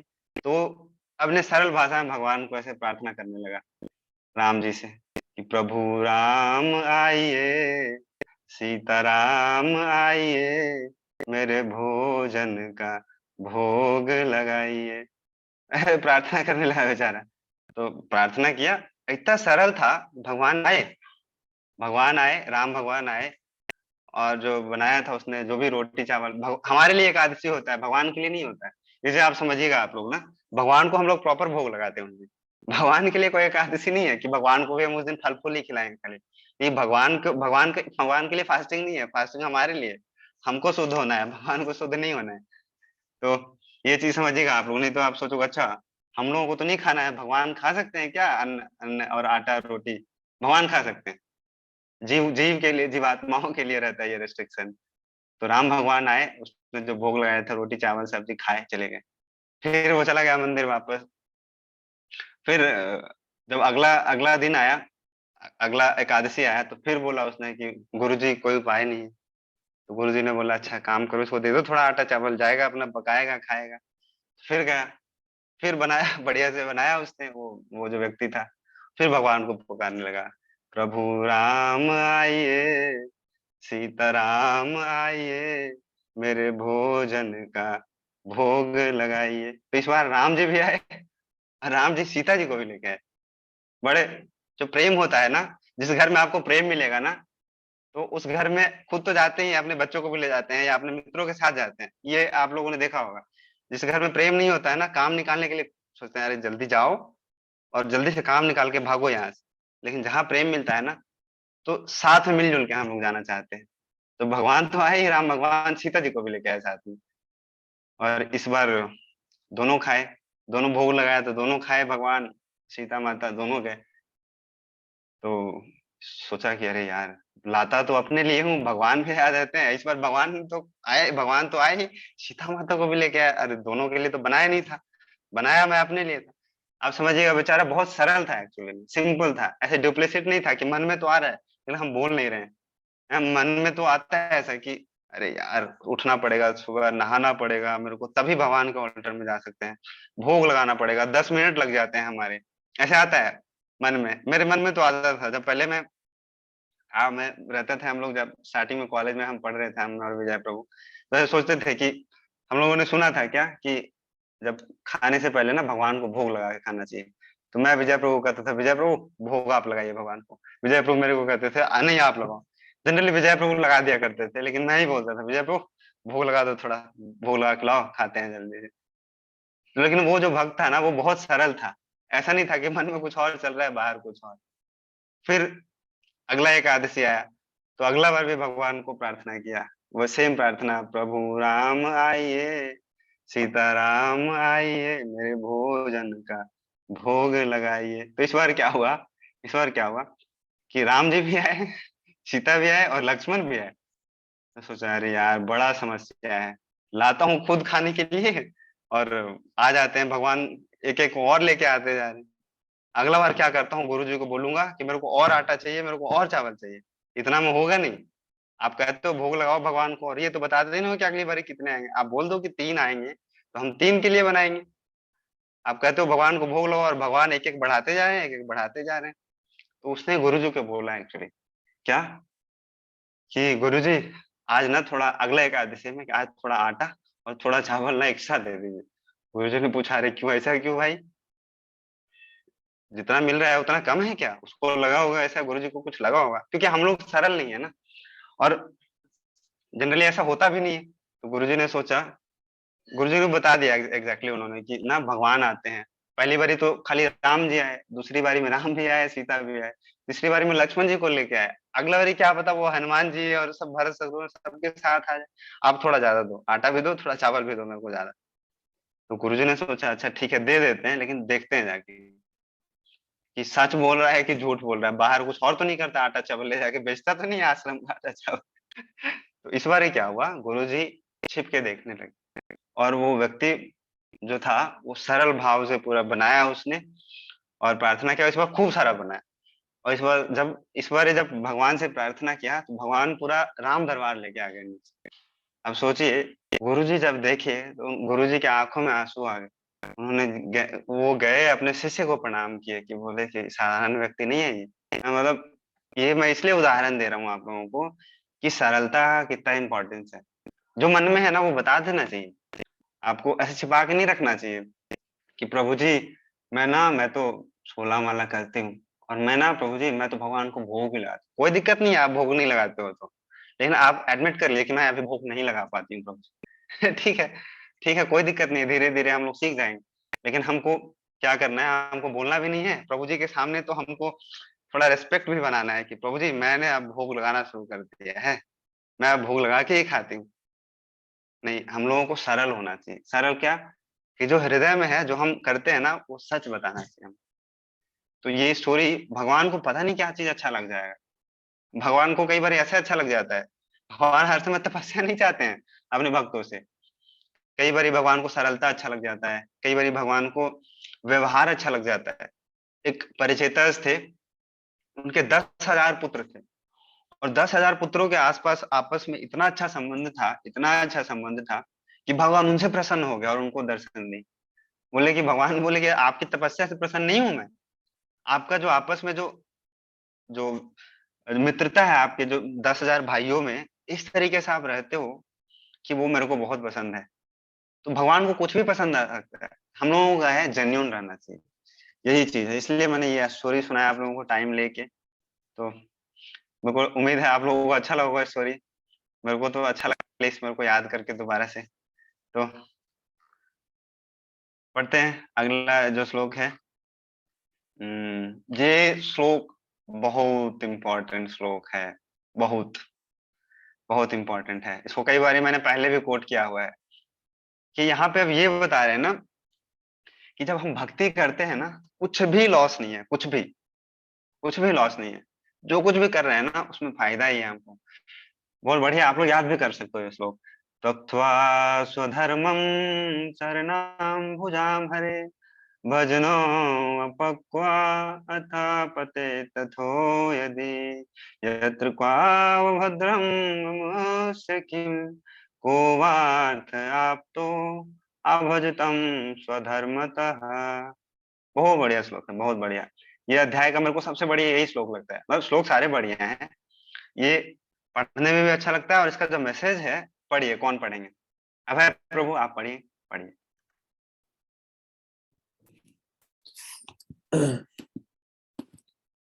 जिसने भगवान की भक्तिमय सेवा में प्रवृत्त होने के लिए अपने भौतिक वृत्तियों को त्याग दिया है, वह कभी कभी कच्ची अवस्था में नीचे गिर सकता है, तो भी उसके असफल होने का कोई खतरा नहीं रहता। इसके विपरीत अभक्त चाहे अपनी वृत्तियों कर्तव्यों में पूर्ण रूप से रत क्यों ना हो, उसे कुछ भी लाभ नहीं होता। समझ आया आप लोगों को? कितना इंपॉर्टेंट मैसेज दिया हुआ है यहाँ पे, कि हो सकता है कि हमारा जो जो हम भक्ति कर रहे हैं, जो हमारा भजन है भगवान के प्रति, वो पूरा ना हो, और उसकी वजह से पतन हो जाता है कभी कभी, भक्ति में पतन। लेकिन वो पतन उससे अच्छा है क्या? किससे? कि जो बाहर के जो लोग हैं वहां पे उन्होंने बहुत कुछ हासिल कर लिया है। मैं आपको एक एग्जांपल देता हूँ बहुत अच्छा। एक एक ना कुआं का राजा है, कुआं का राजा, जो कुआं का मेंढक होता है ना, वहां का एक कुआं का मेंढक राजा है। और जो बाहर का व्यक्ति साधारण साधारण है, उसको कुछ नहीं पता है, वो साधारण एक, मतलब एक साधारण सा व्यक्ति है, और जो कुआं में है, और कुआं में बहुत सारे मेंढकों का राजा है। कौन बढ़िया है? कुआं का जो 1000 मेंढक है कुएं में, और हजारों का एक राजा है। और बाहर एक ऐसे ही जो संसार में जो एक मेंढक है, नॉर्मल मेंढक। दोनों में से कौन सा मेंढक अच्छा है?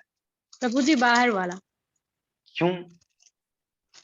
क्योंकि क्योंकि अगर कुएं वाले मेंढक को बोलोगे ना कि बोलोगे, पूछते अगर उससे कोई कि समुद्र कितना बड़ा है, तो वो कुआं वाला मेंढक पता है क्या बोलेगा?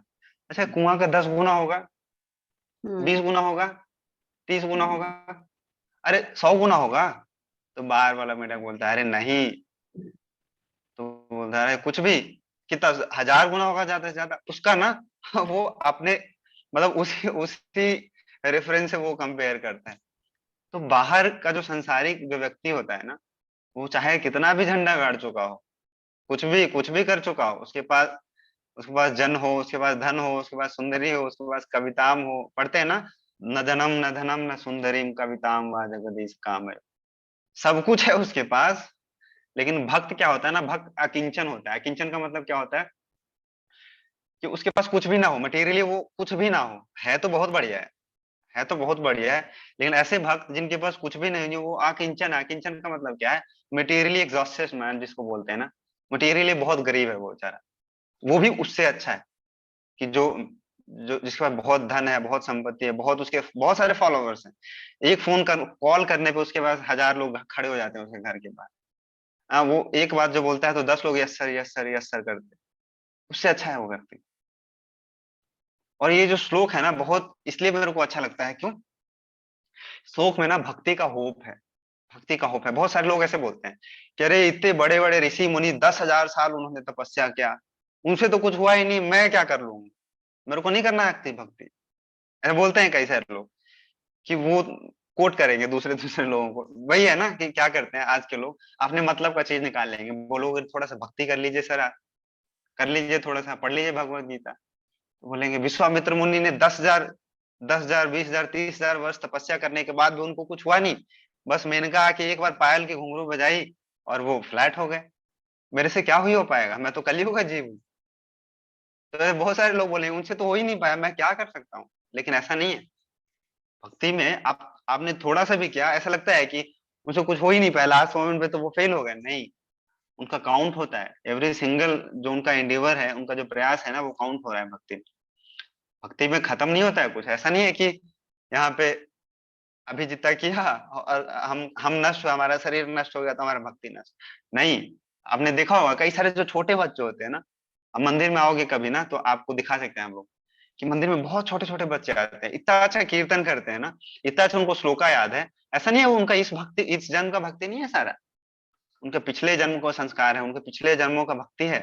तो वहां से वो एक्यूमुलेट होके आता है वो सारा कुछ खत्म नहीं होता है भक्ति में। ऐसा नहीं है कि जो कुछ कर लिया वो कर लिया बाकी खत्म, नहीं, सारा कुछ काउंट होता है एक्चुअली में। और एक एक प्रयास ना इसमें काउंट होता है। और भगवान हर उस भक्त के लिए ना ग्रेटफुल हो जाते हैं, क्या, जो थोड़ा भी सेवा करता है। भगवान बोलते नहीं है। हमारा क्या होता है ना, जीव अगर 100 बढ़िया काम कर दे, एक गलत काम करे ना, वो एक गलत काम के लिए 10 गाली दे देंगे। हो सकता है 100 अच्छा काम करने के लिए उसको अप्रिशिएट ना करें हम, लेकिन जैसे ही एक गड़बड़ करता है ना, उसको बहुत गालियां देते हैं। अच्छा आपने ये तो किया, लेकिन इतना ये भी किया, ये भी किया, ये भी किया, लेकिन ये नहीं किया आपने। भगवान ये नहीं देखते, भगवान ये देखते हैं कि एटलीस्ट बेचारा इसने ये किया है। भगवान का जो एंगल होता है, भगवान का जो नजरिया होता है ना, वो आप समझोगे, अगर आप देखोगे तो लोगों की आंखों में आंसू आ जाते हैं। भगवान, अच्छा भगवान ऐसे सोचते हैं। आपको एक स्टोरी बताता हूँ, सुना है सबने, आप सबने सुना है, लेकिन आपको बहुत अच्छा लगेगा। आप सब जागे हुए हैं ना, जिनका जिनका जिनका खिड़की बंद है, दरवाजा बंद है, सब यस जागे हुए प्रभु हो? जी। यस प्रभु जी। सब जागे है ना? ठीक है, तो यस उम्मीद है कि आप प्रभु सब जी। जागे हुए हो। ठीक है, ठीक है, तो मैं आपको कहानी सुनाने जा रहा हूँ कि भगवान कैसे सोचते हैं। तब आपको लगेगा ऐसा कि अच्छा हम लोग कितने गए गुजरे लोग हैं, एकदम कंडम बोलते हैं ना, कंडम लोग हैं हम सब। हम लोग क्या करते हैं, हम लोग खाली वही चीज देखते हैं। जैसे बोलते हैं ना कि चांद में भी दाग है तो हम लोग दाग ही देखेंगे। जो अच्छा चीज है ना वो चंद्रमा में, वो हम नहीं देखते हैं। उसमें जो एक दाग, एक स्पॉट रहता है ना, वो हम देखते हैं। कहाँ स्पॉट है, अच्छा, जब मेरे को फिर से वही याद आ जाता है। मैं बचपन में रहा हूँ वैसे, मैं बिहार में रहा हूँ ना, तो बिहार में एक कल्चर है, क्या, बिहार में क्या, बहुत सारे जगहों पे कल्चर है ये, कि जब शादी ऐसे कुछ होता है ना, तो लोग देखने के लिए जाते हैं स्त्री को। अच्छा, बहुत, उस दिन पूरा उनका घर में फंक्शन होता है। अच्छा, आज मैं अपने बेटे के लिए बहू देखने जा रहा हूँ, तो पूरा घर अपनी बेटी को फोन करेंगे, अपने मामा को, मामा के लड़के, फूफा जी के लड़के, उनके लड़के बोलते चलो। और जब देखने जाते हैं ना, तो लड़की ना बहुत सुंदर है, लेकिन उसका जो दायां आंख है ना, उसके नीचे एक तिल है। अच्छा होता है क्या वो? नहीं, मेरे को तो नहीं लगता है कि अच्छा होता है। जब वो बोलती है ना, तो उसका जो डिम्पल यहाँ पे नहीं बनता है। तो हम लोग यही चीज देखते हैं, क्या अच्छा है वो नहीं देखते हैं हम क्या देखते हैं कि क्या क्या उसमें कमी है। लेकिन भगवान ऐसे नहीं देखते हैं। भगवान क्या देखते हैं, इस जीव ने क्या किया है मेरे लिए। छोटा सा, अगर आप एक तुलसी पत्र तोड़ के भगवान को लाके अर्पित कर दोगे ना, तो भगवान आपके लिए ग्रेटफुल हो जाते हैं। कभी नहीं भूलेंगे, कभी कभी भूलेंगे नहीं भगवान। तो मैं आपको एक स्टोरी सुना रहा हूँ, आप सबने सुना है, लेकिन मैं उससे ना आप लोगों को ये बताऊंगा कि भगवान का एंगल क्या होता है सोचने से। सुदामा का नाम सबने सुना है, आप सबने सुदामा जी का सबने सुना है, राइट?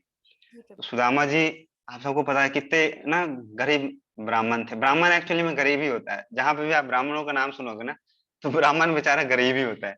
और ब्राह्मण बाबू साहब अच्छा नहीं लगता है। ब्राह्मण, अगर आपको कहीं ऐसा सुनने को मिले कि ब्राह्मण है, बाबू साहब है, तो आपको कई शास्त्रों में जनरली ऐसा नहीं मिलेगा, कई कई एक्सेप्शन में मिल सकते हैं। तो जब सुदामा जी थे, तो उनकी पत्नी ने बहुत आग्रह किया कि आप जाइए, आपके जो मित्र हैं कृष्ण हैं, वो देखो द्वारकाधीश हैं, द्वारका के कितने बड़े राजा हैं, आप उनसे खाली जाके एक बार बोलो तो सही कि मेरे को आपकी मदद का जरूरत है। आप बोलो, आपके बचपन के मित्र हैं, वो क्या नहीं कर सकते, द्वारका के इतने बड़े राजा हैं। तो सुदामा को बहुत बहुत ना अंदर से वो अच्छा लग नहीं रहा था। मैं जाऊंगा, कृष्णा के पास जाऊंगा और उनसे मांगने जाऊं कि मेरे पास, मेरा अभी जो दयनीय स्थिति ठीक नहीं है, 2 टाइम का रोटी कपड़ा मकान नहीं मिल पा रहा है मेरे को, इस चीज के लिए जाऊं।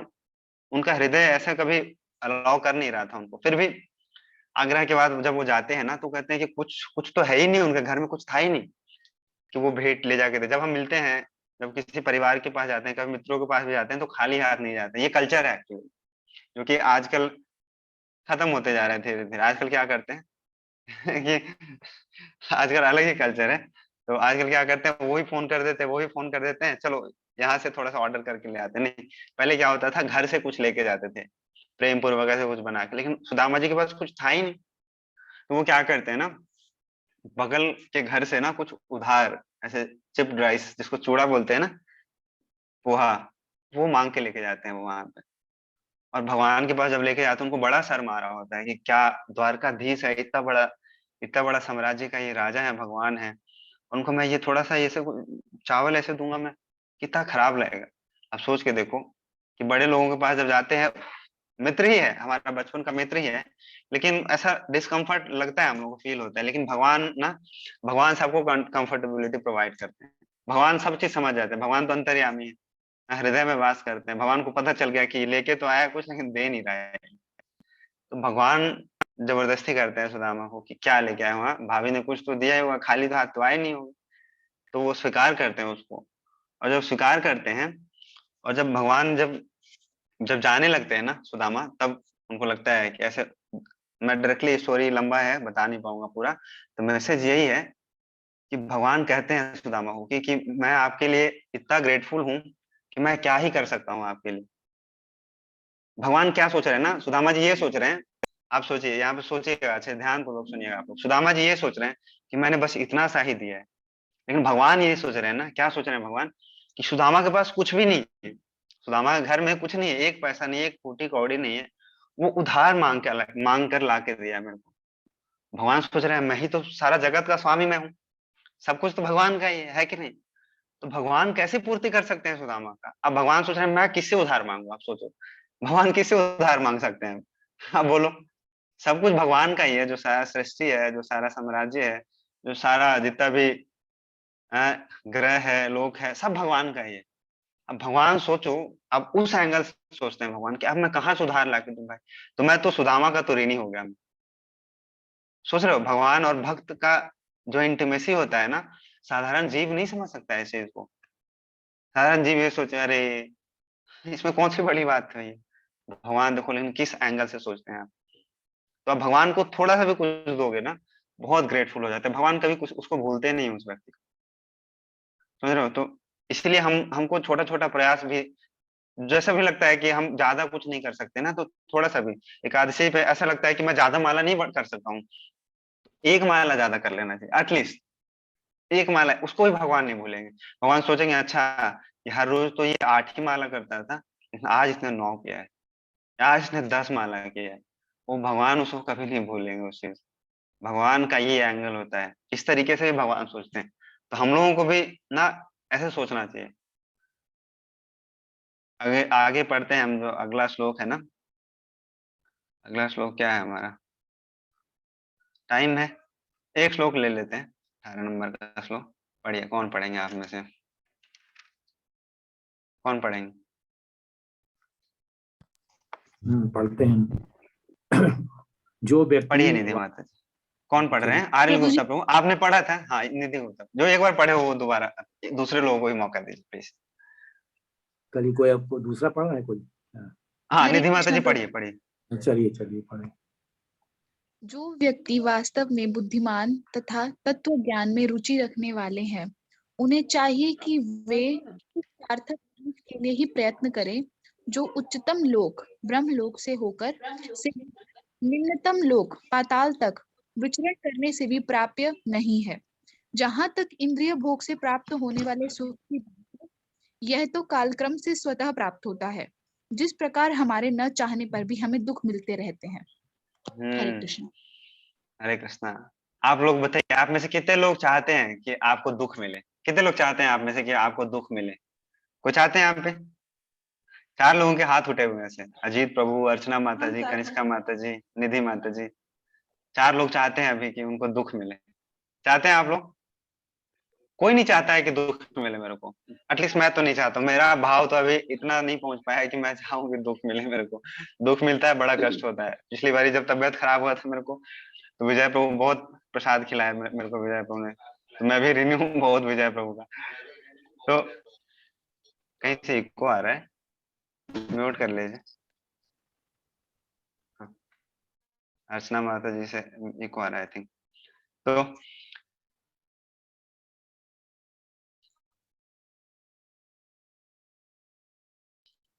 मेरे को तो म्यूट मत करो भाई। क्या बता रहा था कि कोई चाहता नहीं है कि दुख मिले उसको, लेकिन फिर भी दुख मिलता है। लेकिन सुख के लिए कितना प्रयास करते हैं हम? जब हम दुख के लिए प्रयास नहीं करते हैं फिर भी हमको दुख मिलता है बहुत, तो हमको ये समझना चाहिए कि हम सुख के लिए इतना प्रयास क्यों करें भैया। सुख भी हमको मिलेगा उसी तरीके से, काल क्रम के प्रभाव से। दुख क्यों मिलते हैं हम लोगों को? क्योंकि जो हमारे जो पिछले जो ऐसे कर्म रहे हैं ना, कर्मों के कारण ऐसे हमको दुख मिलते हैं। बहुत सारे लोग ऐसे सवाल पूछते हैं कि भगवान मेरे साथ ही क्यों हुआ, ऐसा क्यों हुआ मेरे साथ? भाई पूछते हैं, ऐसा एक टॉपिक होता है जब हम लोग यूथ के साथ इंटरेक्ट करते हैं ना, कि why bad things happen to good people. सोचते हैं लोग कि अच्छे लोगों के साथ ही बुरा क्यों होता है। हाँ, मैंने तो कुछ नहीं बिगाड़ा था किसी का, मैं तो इतना अच्छा भला रह रहा हूँ, मैं भक्ति कर रहा हूँ, मेरे को क्यों दुख आया कोरोना में, मेरे को कोरोना क्यों हो गया। हाँ, मेरे को क्यों हो गया, मेरे को डेंगू क्यों हो गया, पिछली बार मेरे को भी हो गया था डेंगू। तो मैं भगवान के पास जाऊं, नीचे हमारे नीचे है राधा दामोदर जी, जगन्नाथ जी, और सर फोड़ू उनके सामने जाके, जगन्नाथ जी आपने मेरे को क्यों दिया, मैं तो सुबह भी उठता हूँ, जप भी करता हूँ, मैं आपका माला भी करता हूँ, मैं तो देखो भागवतम में भी मैं सेवा कर रहा हूँ आपका, क्यों दिया मेरे को दुख। मैं छोड़ रहा हूँ सब, मैं जा रहा हूँ मंदिर से। अब मैं आपका तिलक हटाया, कंठी माला तोड़ के फेंका, और जो झोली माला है ये रख भगवान अपने पास, मैं तो चला यहाँ से, मेरे से नहीं होगा ये सब, आप दुख दे रहे हो मेरे को। तो ये चीज हम लोगों को समझना चाहिए क्या, कि जो काल क्रम का जो प्रभाव है ना, जो हमारा जो पिछला, ऐसा हमको मानना चाहिए ऐसा, कि हमारे पिछले ही कर्म है जिसका रिएक्शन आ रहा है मेरे को। और जब ऐसा मानेंगे ना, तो भगवान आपको शक्ति देंगे उसको सहने। आप देखो, आ, भीष्म पितामह देखिए, भीष्म पितामह कितने दिन रहे बानों की छैया, और उनको कुछ, आप जब पढ़ोगे महाभारत पढ़ोगे ना, तो उसमें वर्णन है ऐसा, उनको एक बूंद दुख का ऐसा अनुभव नहीं हुआ उनको, वो बड़े ही दिव्य आनंद में थे। और जब खत्म हुआ, जब, तो जैसे हम बता रहे थे, बात कर रहे थे कि जब युधिष्ठिर महाराज जब ऐसे चिंतित लग रहे थे, तो उनको ज्ञान दिया, वानों की सैया पे लेटे हुए कौन दे सकता है, एक भक्त ही ऐसा कर सकता है। भक्तों का ना, अब देखो कई सारे ऐसे स्कॉल में भी कई सारे ऐसे डिवोटीज रहे हैं, सन्यासीज रहे हैं, कई सारे ऐसे महाराज है ना, उनको आप देख के ऐसा लगेगा आपको कि अरे ये तो फिजिकली उनका ना बॉडी उनका कितना साथ नहीं दे रहा है। तो भक्तों को ऐसे जज नहीं कर सकते हो आप कि अच्छा ये भी कष्ट में है, हम भी कष्ट में हैं, कैसे मेरे को कष्ट दूर कर सकता है। वो शारीरिक स्तर पे ज्यादा नहीं होते हैं वो, उनको शरीर का दुख से उतना ज्यादा दुख होता नहीं है एक्चुअली उनको, क्योंकि वो भगवान के शरणागत होते हैं वो सारे लोग। लेकिन इसको हम आर्टिफिशियली इसको हम प्रैक्टिस नहीं कर सकते हैं, हम प्रयास कर सकते हैं भगवान से। तो इसलिए हम लोगों को क्या करना चाहिए ना, कि हमको ऐसा मानना चाहिए कि जो हमको दुख मिल रहा है हमारे पिछले कर्म ही है। और ऐसा ऐसा पढ़ेंगे हम, ऐसा आएगा आगे, कि जो पहाड़ भर का दुख होता है ना, पहाड़ भर का दुख, उसको भगवान ना एक राय का तिनके के बराबर देते हैं अपने जो भक्तों को। आप समझिएगा, ऐसे अगर अगर किसी का ऐसे भक्त का उंगली कटे ना, तो उसको ये सोचना चाहिए ऐसा, कि मेरा भाई अभी हाथ कटने वाला था, भगवान भगवान ने मेरे को हाथ कटने वाला था, उसको बचा के थोड़ा सा उंगली काट दिया थोड़ा सा, कि एटलीस्ट मेरे को रियलाइज हो जाए मेरे को कि मैंने कुछ किया हुआ है गड़बड़ी। तो भगवान अपने भक्तों को इस तरीके से भी प्रोटेक्शन प्रोवाइड करते हैं। आएगा आगे आगे, बात जब सही वर्णन हम महाराज पढ़ेंगे सही। ना, जब हम वर्ण पढ़ेंगे आगे, तो पता चलेगा भगवान के भक्त बहुत ग्रेटफुल है। भागवतम में ऐसे आता है कि छोटा सा दुख जब आता है ना, तो मानना चाहिए ऐसा कि अरे अभी तो मेरा हमारा एक बार गाड़ी गाड़ी में ऐसे धक्का लग गया था, तो ऐसा मानना चाहिए हम लोगों को। प्रभु जी कह रहे थे, भक्तों का ऐसा विश्वास रहता है, दृढ़ विश्वास रहता है।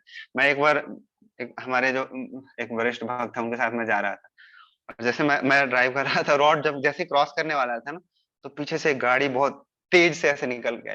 तो वो उन्होंने बोला ऐसे कि देखो अभी भक्ति में है ना, इसलिए बच गए, नहीं तो धक्का लग जाता है अभी। तो भक्तों का ऐसा ऐसा नहीं, आर्टिफिशियल नहीं रहता है वो, उनका हर एक इंस्टेंस पे ऐसा निकल जाता है। जैसे क्या होता है, आपने देखा होगा जब चोट लगता है ना किसी को, अब मैं जब कॉलेज में था ना, तो किसी को चोट लगा तो एफ, एफ वर्ड जानते हैं ना आप सब, वही निकलता है। बच्चों से माँ बहन शुरू हो जाते हैं, अरे साला, अरे भैया, मम्मी। जो जो कॉन्शियसनेस में है ना, जो हमारे जो चेतना में रहता है ना, प्रोवोकिंग सिचुएशन होता है ना, तो वो नेचुरल निकल के आता है। आप देखो भक्तों को, देखो भक्तों को चोट लगेगा ना, तो बोलेंगे भगवान का ही नाम लेंगे वो। भक्तों को चोट लग जाएगा, भगवान का नाम लेंगे। भगवान, भक्तों को कुछ अच्छा हो जाए, भगवान का नाम लेंगे। भक्तों को कुछ कुछ लूट भी जाए, तो भगवान का ही नाम लेंगे कि भगवान का ही कृपा है। प्रभुपाद के बारे में पढ़ते हैं हम लोग पढ़ेंगे लीलामृत। आप सब आ रहे हैं ना रीडिंग सेशन में, तो अभी कृष्णा बुक हम लोग पढ़ रहे हैं, कृष्णा बुक हम पढ़ लेंगे ना, तो शिला प्रभुपाद लीलामृत पढ़ना स्टार्ट करेंगे। और जब हम शिला प्रभुपाद लीलामृत पढ़ते हैं ना, तो वहां पे ऐसा आता है, शिला प्रभुपाद का बहुत बड़ा बिजनेस था ऐसा, तो उनका बिजनेस बहुत फ्लॉप हो जाता है ऐसे। तो वो सोचते हैं, वो इसके बारे में सोचते हैं कि भगवान ये आपका ही कृपा है, मेरे को अपने गुरु महाराज का आदेश मिला हुआ है क्या, मेरे को पाश्चात देश जाना है और मेरे को गीता का प्रचार प्रसार करना है। तो सोचते हैं यही यही वो अवसर है कि मेरे को अब तैयारी शुरू कर देना चाहिए। तो भक्त लोग ऐसे ही देखते हैं। आप लोग के सामने ऐसे ऐसे उदाहरण रखूंगा, आप लोगों को डाउट हो जाएगा कि भक्त ऐसे भी सोच सकते हैं क्या, ऐसा सोच सकते हैं भक्त, अरे ऐसा तो हो ही नहीं सकता है। लेकिन ऐसा होता है, भक्त लोग ऐसा ही सोचते हैं। समझ रहे हो? और जो सुख दुख का जो साइकिल है यहाँ पे जो ये चल रहा है ना, भगवान भगवत गीता में कहते हैं क्या, आ ब्रह्मा लोका, मतलब कि ये ब्रह्मलोक से लेके पाताल लोक तक, देख रहे हो ना यहाँ पे लिखा हुआ है, उच्चतम ब्रह्मलोक से लेकर निम्न तक पाताल लोक तक विचरण करने के प्राप्य नहीं है। अगर भक्त करते हैं ना तो हमको ऐसा चीज प्राप्त होता है, ऐसा चीज प्राप्त होता है। क्या भगवान भगवत गीता में कहते हैं 8वें अध्याय में, आ ब्रह्मा भुवना लोका पुनर्वृत्तन अर्जुना, कि जो ब्रह्म लोक से लेके जो नीचे का जो लोक है ना, सब में क्या है, पुनर्जन्म, पुनरावृत्तन अर्जुना, पुनर्जन्म होता है, फिर मृत्यु होता है, दुख है, सुख है, तीन ताप से छुटकारा नहीं है। मामुपेत्य तो कौन्तेय पुनर्जन्म न विद्यते, लेकिन जो फिर मेरा धाम आता है भक्ति करके, वो नहीं जाता है वापस। We should be able to tolerate, ये सब है प्रभु। तो ये हम लोगों को समझना है। क्या करते हैं लोग, तीन ताप, अभी टाइम हो गया है हमारे पास, कभी और चर्चा करेंगे। तो ऐसे हम लोगों को हमारा ये भाव होना चाहिए, इस तरीके से हम लोगों को भक्ति को लेना चाहिए। तो आई थिंक आज का ये श्लोक का मतलब यही है कि हमको यही प्रयास करना चाहिए कि जीवन में क्या अल्टीमेट है, भक्ति के लिए हमको प्रयास करना चाहिए।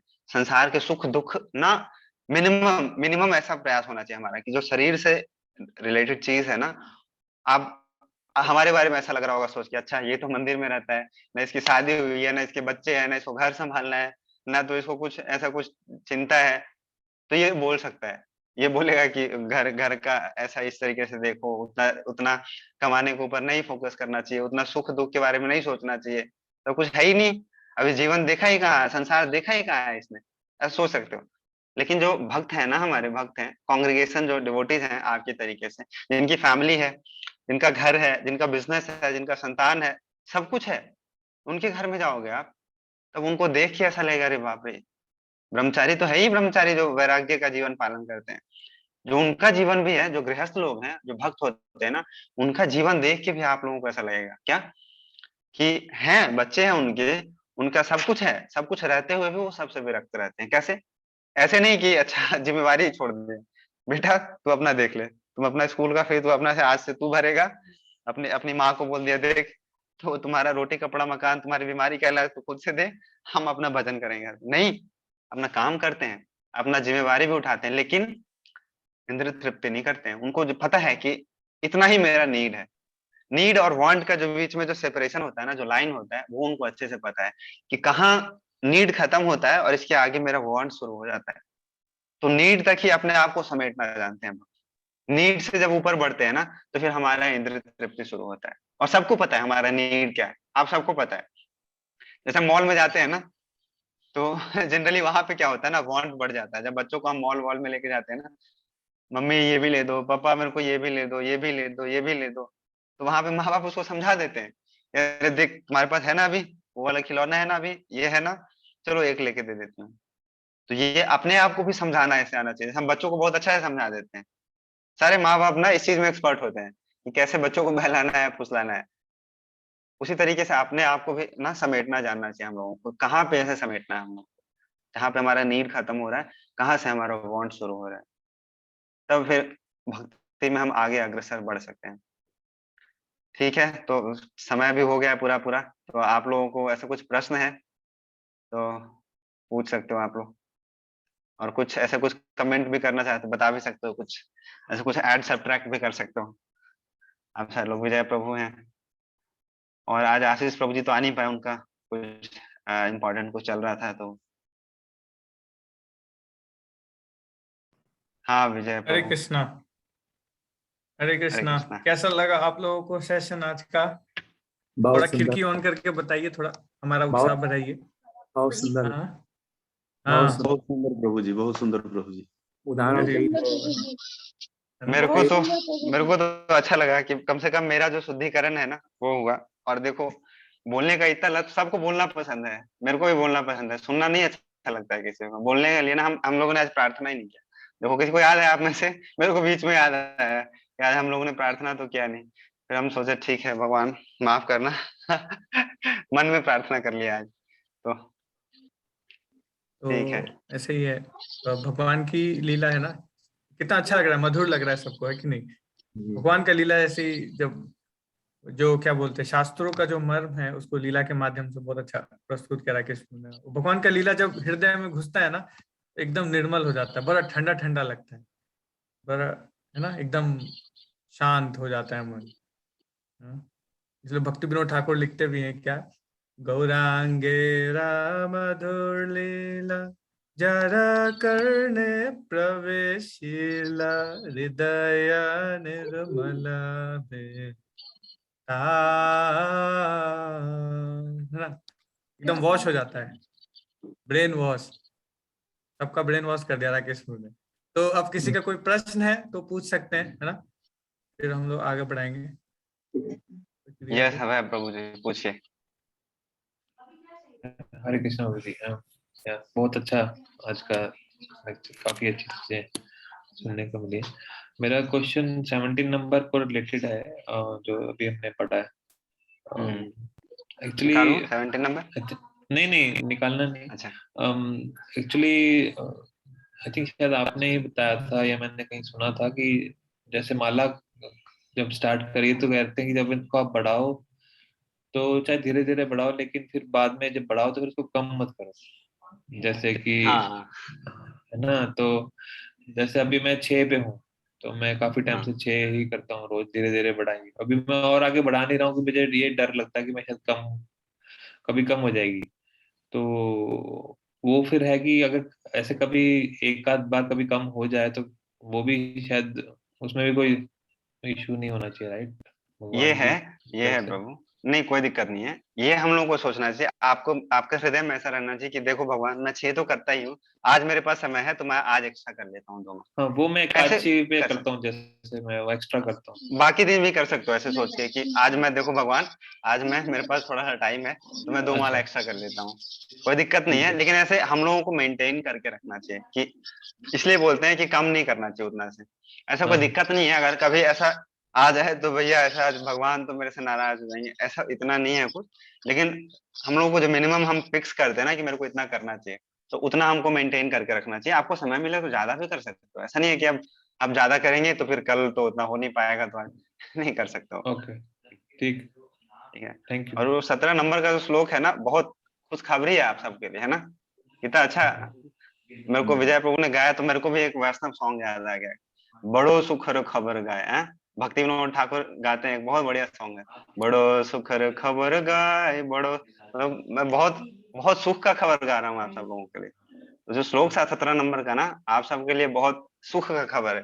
क्या कि थोड़ा सा भी हम कुछ करते हैं ना, वो खत्म नहीं होता है, वो काउंट होता है। और वो ऐसा नहीं है कि उसको करके, भगवान से भगवत गीता में भी अर्जुन ने यही पूछा था, तो यही है, सुख का खबर है। आप लोग याद रखिएगा 17 नंबर का जो श्लोक है ना, आप सबके लिए जी। बहुत सुखर खबर गाय।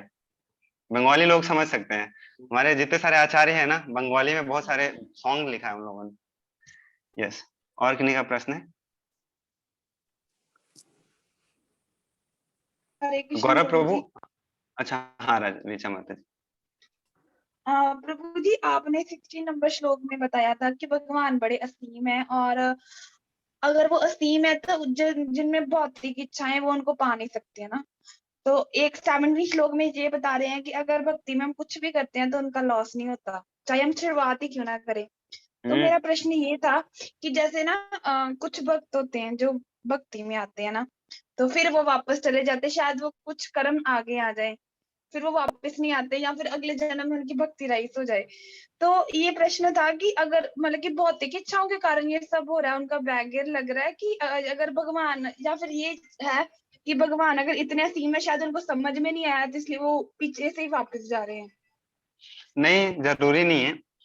अगर कोई जा भी रहा है ना, जा भी रहा है कोई, सपोज थोड़ा सा जैसे, आप सब बहुत अच्छे भक्त हो, लेकिन ऐसा हो सकता है क्या कि आप सब अभी आ रहे हो, क्लास कर रहे हो, सुन रहे हो, कथा सुन रहे हैं, माला कर रहे हैं, कोई हो सकता है किसी को, किसी ने, हम लोग यहाँ ब्रेन वॉश कर रहे हैं, कोई आपके घर के पड़ोसी वाले आपको ब्रेन वॉश कर रहे हैं कि अच्छा आप कौन की क्लास में जा रहे हो, हैं वहां पे जा रहे हो, कंठी माला पहन लोगे, लहसुन प्याज छूट जाएगा आपका, आप पार्टी में नहीं जा पाओगे, हैं आप, आपका सब कुछ, सब एंजॉयमेंट खत्म हो जाएगा आपका, बस माला ही रह जाएगा आपका जीवन। जीवन तो माला करना बंद कर दिया क्लास आना बंद कर दिया, तो ऐसे बहुत सारे कारण है, प्रभुपाद उसमें लिखते भी हैं तात्पर्य में, मेरे को याद आया, मैं पढ़ रहा था ना, कि गलत संगति के कारण या ऐसे कुछ विचारों के कारण कोई जा सकता है, लेकिन फिर भी अगर चला भी गया ना, तो उसको जब एक बार जो रस मिल गया है ना, ये वाला जो रस मिल गया है ना, वो उसको रस कहीं मिलेगा नहीं फिर संसार में जाके, फिर वापस वो आएगा कहीं कभी ना कभी वो लौट के आएगा जरूर। ऐसा प्रभुपाद भी लिखते हैं तात्पर्य में, जरूर लौट के आएगा।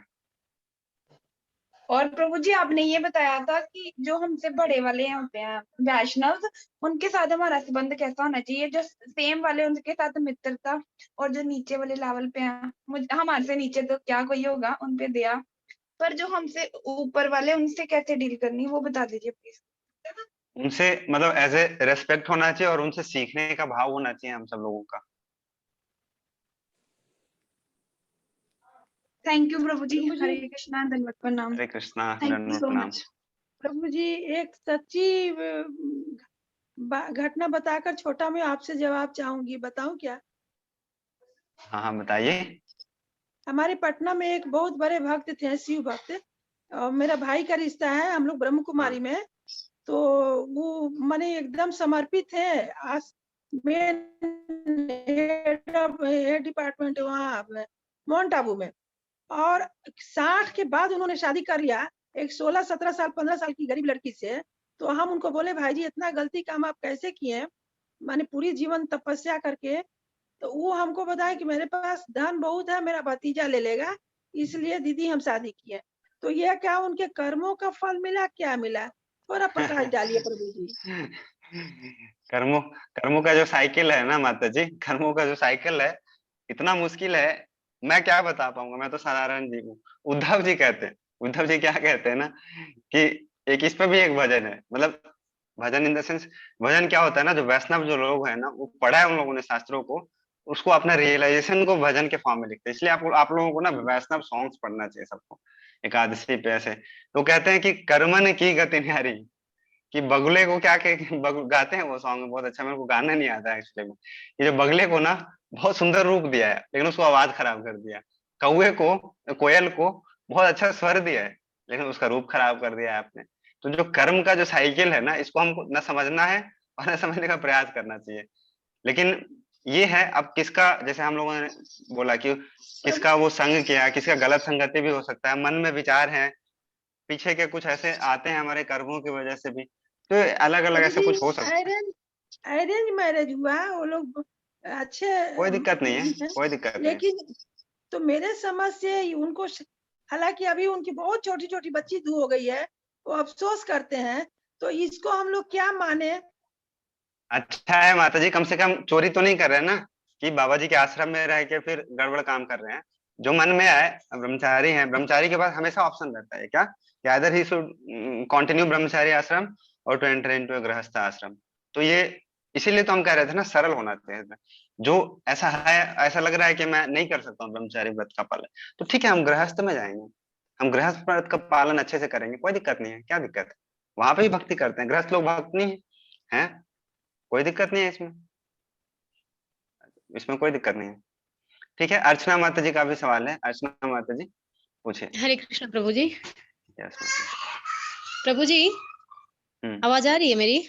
हाँ बिल्कुल बिल्कुल आ रही है।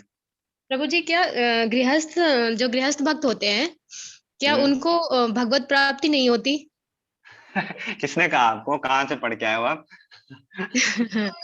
प्रभु जी शायद भगवत गीता में भी एक दो जगह प्रभुपाद जी ने लिखा है कि वहां पे ना संभावना कम रहती है।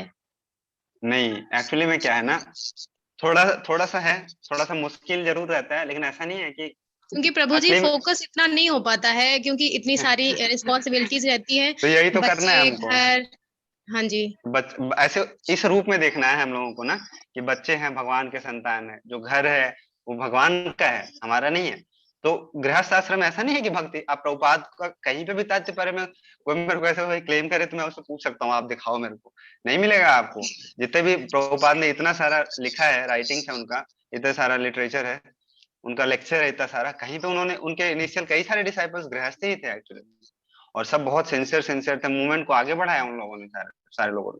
तो एक गृहस्थ बहुत अच्छा भक्ति कर सकता है। और गृहस्थ लोग देखो, महाजन हमारे हैं, जो महाजन उनको बोला जाता है कि जो धर्म का जो सिद्धांत जानते हैं, स्वयंभू नारद शंभु कुमार कपलो मनु प्रहलाद जन को भीष्मो बलि वैसे खिर वयम। उसमें देखो कितने सारे गृहस्थ हैं। शंभु मनु को देख लो, प्रहलाद महाराज को देखो, सब गृहस्थ हैं। ब्रह्मचारी भी हैं उसमें, जैसे 4 कुमार हैं वो ब्रह्मचारी हैं। जैसे उसमें बहुत सारे ब्रह्मचारी भी हैं, गृहस्थ भी हैं। वो लोग कौन है? महाजन है, साधारण लोग नहीं। हमारे यमराज जी हैं, वली व सखीर वयम, जो खुद अपने सेवकों को बता रहे हैं, शिक्षा दे रहे हैं। तो गृहस्थ में भक्ति किया जा सकता है। बस ये है कि आपको मान लो उस तरीके से है कि आपको फास्ट करना है और आपके सामने रसगुल्ला रखा हुआ है और उस व्यक्ति के पास रसगुल्ला है ही नहीं। आप सोच के देखो, तो किसके लिए आसान है थोड़ा फास्ट करना? एक्चुअली ना प्रभुपाद जी की राइटिंग पे डाउट नहीं कर रही हूँ, एक्चुअली अपनी भक्ति नहीं, पे। राइटिंग मैं समझ गया, मैं आपके भाव को समझ गया, मैं एक्सप्लेनेशन के लिए ऐड कर रहा हूँ ऐसे। तो आप सोच के देखो, गृहस्थों के लिए, इसलिए गृहस्थ अगर औस्त्यर है और तपस्वी है ना, तो उसका दाद देना चाहिए, उसको सलाम करना चाहिए, चरणों के धूल लेना चाहिए उससे। क्यों? क्योंकि उसके पास सारा इंद्र तृप्ति का व्यवस्था है। आश्रम में तो कुछ है ही नहीं। सोते हैं, मैट है, देखो हमारे पीछे क्या है, देखो मेरा बेड है, यहाँ पे भी लगा हुआ है, एक टेबल है और एक लैपटॉप है, एक हमारा चटाई है, एक हमारा ओढ़ने के लिए स्लीपिंग बैग है, और कुछ है नहीं। रात को दूध आ जाता है, एक प्लेट है हमारा, प्रसाद पाता हूँ, माला है, और कुछ है ही नहीं।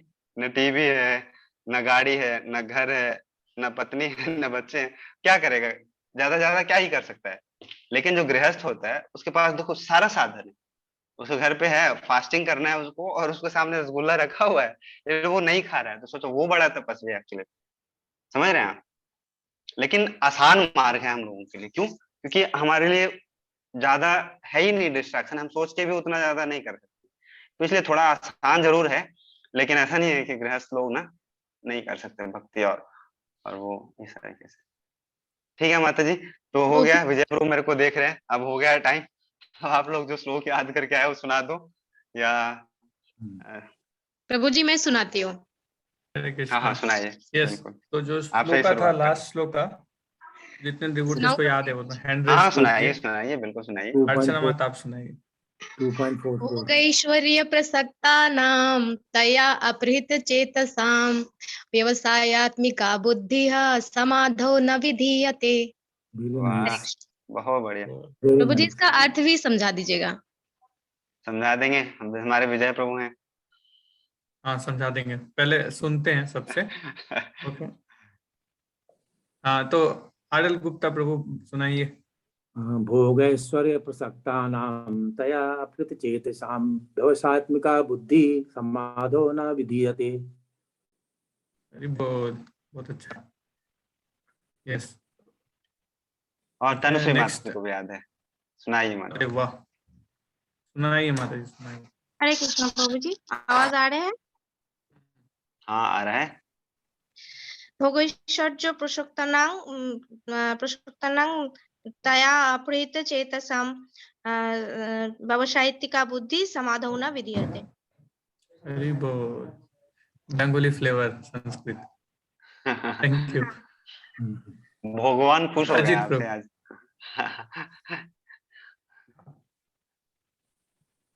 ठीक है, अजीत प्रभु सुनाएंगे। हरे कृष्णा प्रभु जी। हरे कृष्णा। भोगैश्वर्य प्रसक्तानां तया अपहृत चेतसां व्यवसायात्मिका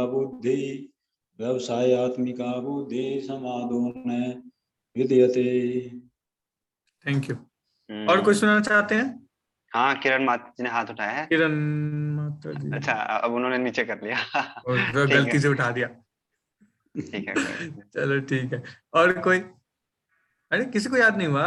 ऋचा माता, वैशाली जी, क्या हो गया? ममिता माता जी का आकांक्षा? कल सुनाऊंगी, ठीक है। हरे कृष्ण प्रभु जी।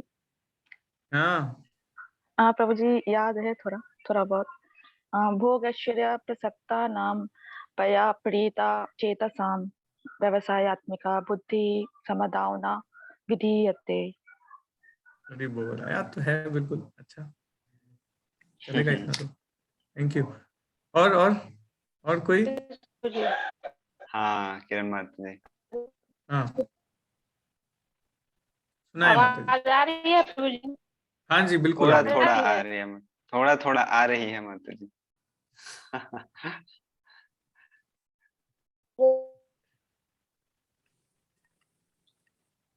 कोई बात नहीं, आपका आवाज नहीं आ रहा माता जी, आप कल सुनाइएगा, इंटरनेट कनेक्टिविटी अच्छा हो जाएगा तो। नहीं तो भक्त लोग मेरे को फिर अंदर अंदर से तो मन में दे ही रहे होंगे। 8:47 हो गया है, सबको भूख भी लगा होगा, सबके घर वाले भी इंतजार कर रहे होंगे। आपके घर में गरम गरम खाना बन चुका होगा। ठीक है, अभी आप लोग को अब ज्यादा डिस्टर्ब नहीं करेंगे अब। तो आपके ये खाना है ना, और इसका आपके बीच में दीवार मीनिंग बन एक है। बार डिसाइड, एक बार हाँ, मीनिंग कर एक बार दीजिए, डिस्कस कर लेते हैं और कर फिर दीजिए। बाद में आप लोग इसको और याद करके आइए, है ना। सारे डिवोटीज प्रयास कीजिए, याद करेंगे ना तो बहुत अच्छा लगेगा आप लोगों को, कुछ कंटेंट फील होगा, है ना। तो प्रयास कीजिए, पूरा वीक है हमारे पास तो एक श्लोक कर सकते हैं ट्राई। तो भोग ऐश्वर्य, है ना। तो जो व्यक्ति भोग और ऐश्वर्य रसक्ता नाम, मतलब उससे बहुत ज्यादा अटैच्ड होता है, तया अपहरत चेतसाम, तो उसकी क्या होती है, बुद्धि जो है, जो चेतना है ना, इंटेलिजेंस, वो ठीक से काम नहीं करता, और व्यवसात्मिका बुद्धि समाधो न विधीयते। और ऐसा व्यक्ति जो होता है ना, वो भगवान की भक्ति को डिटर्मिनेशन के साथ नहीं कर पाता, व्यवसात्मिका बुद्धि के साथ नहीं कर पाता, मतलब फिक्स होके नहीं कर पाता है वो भक्ति को, डिवोशनल सर्विसेज को।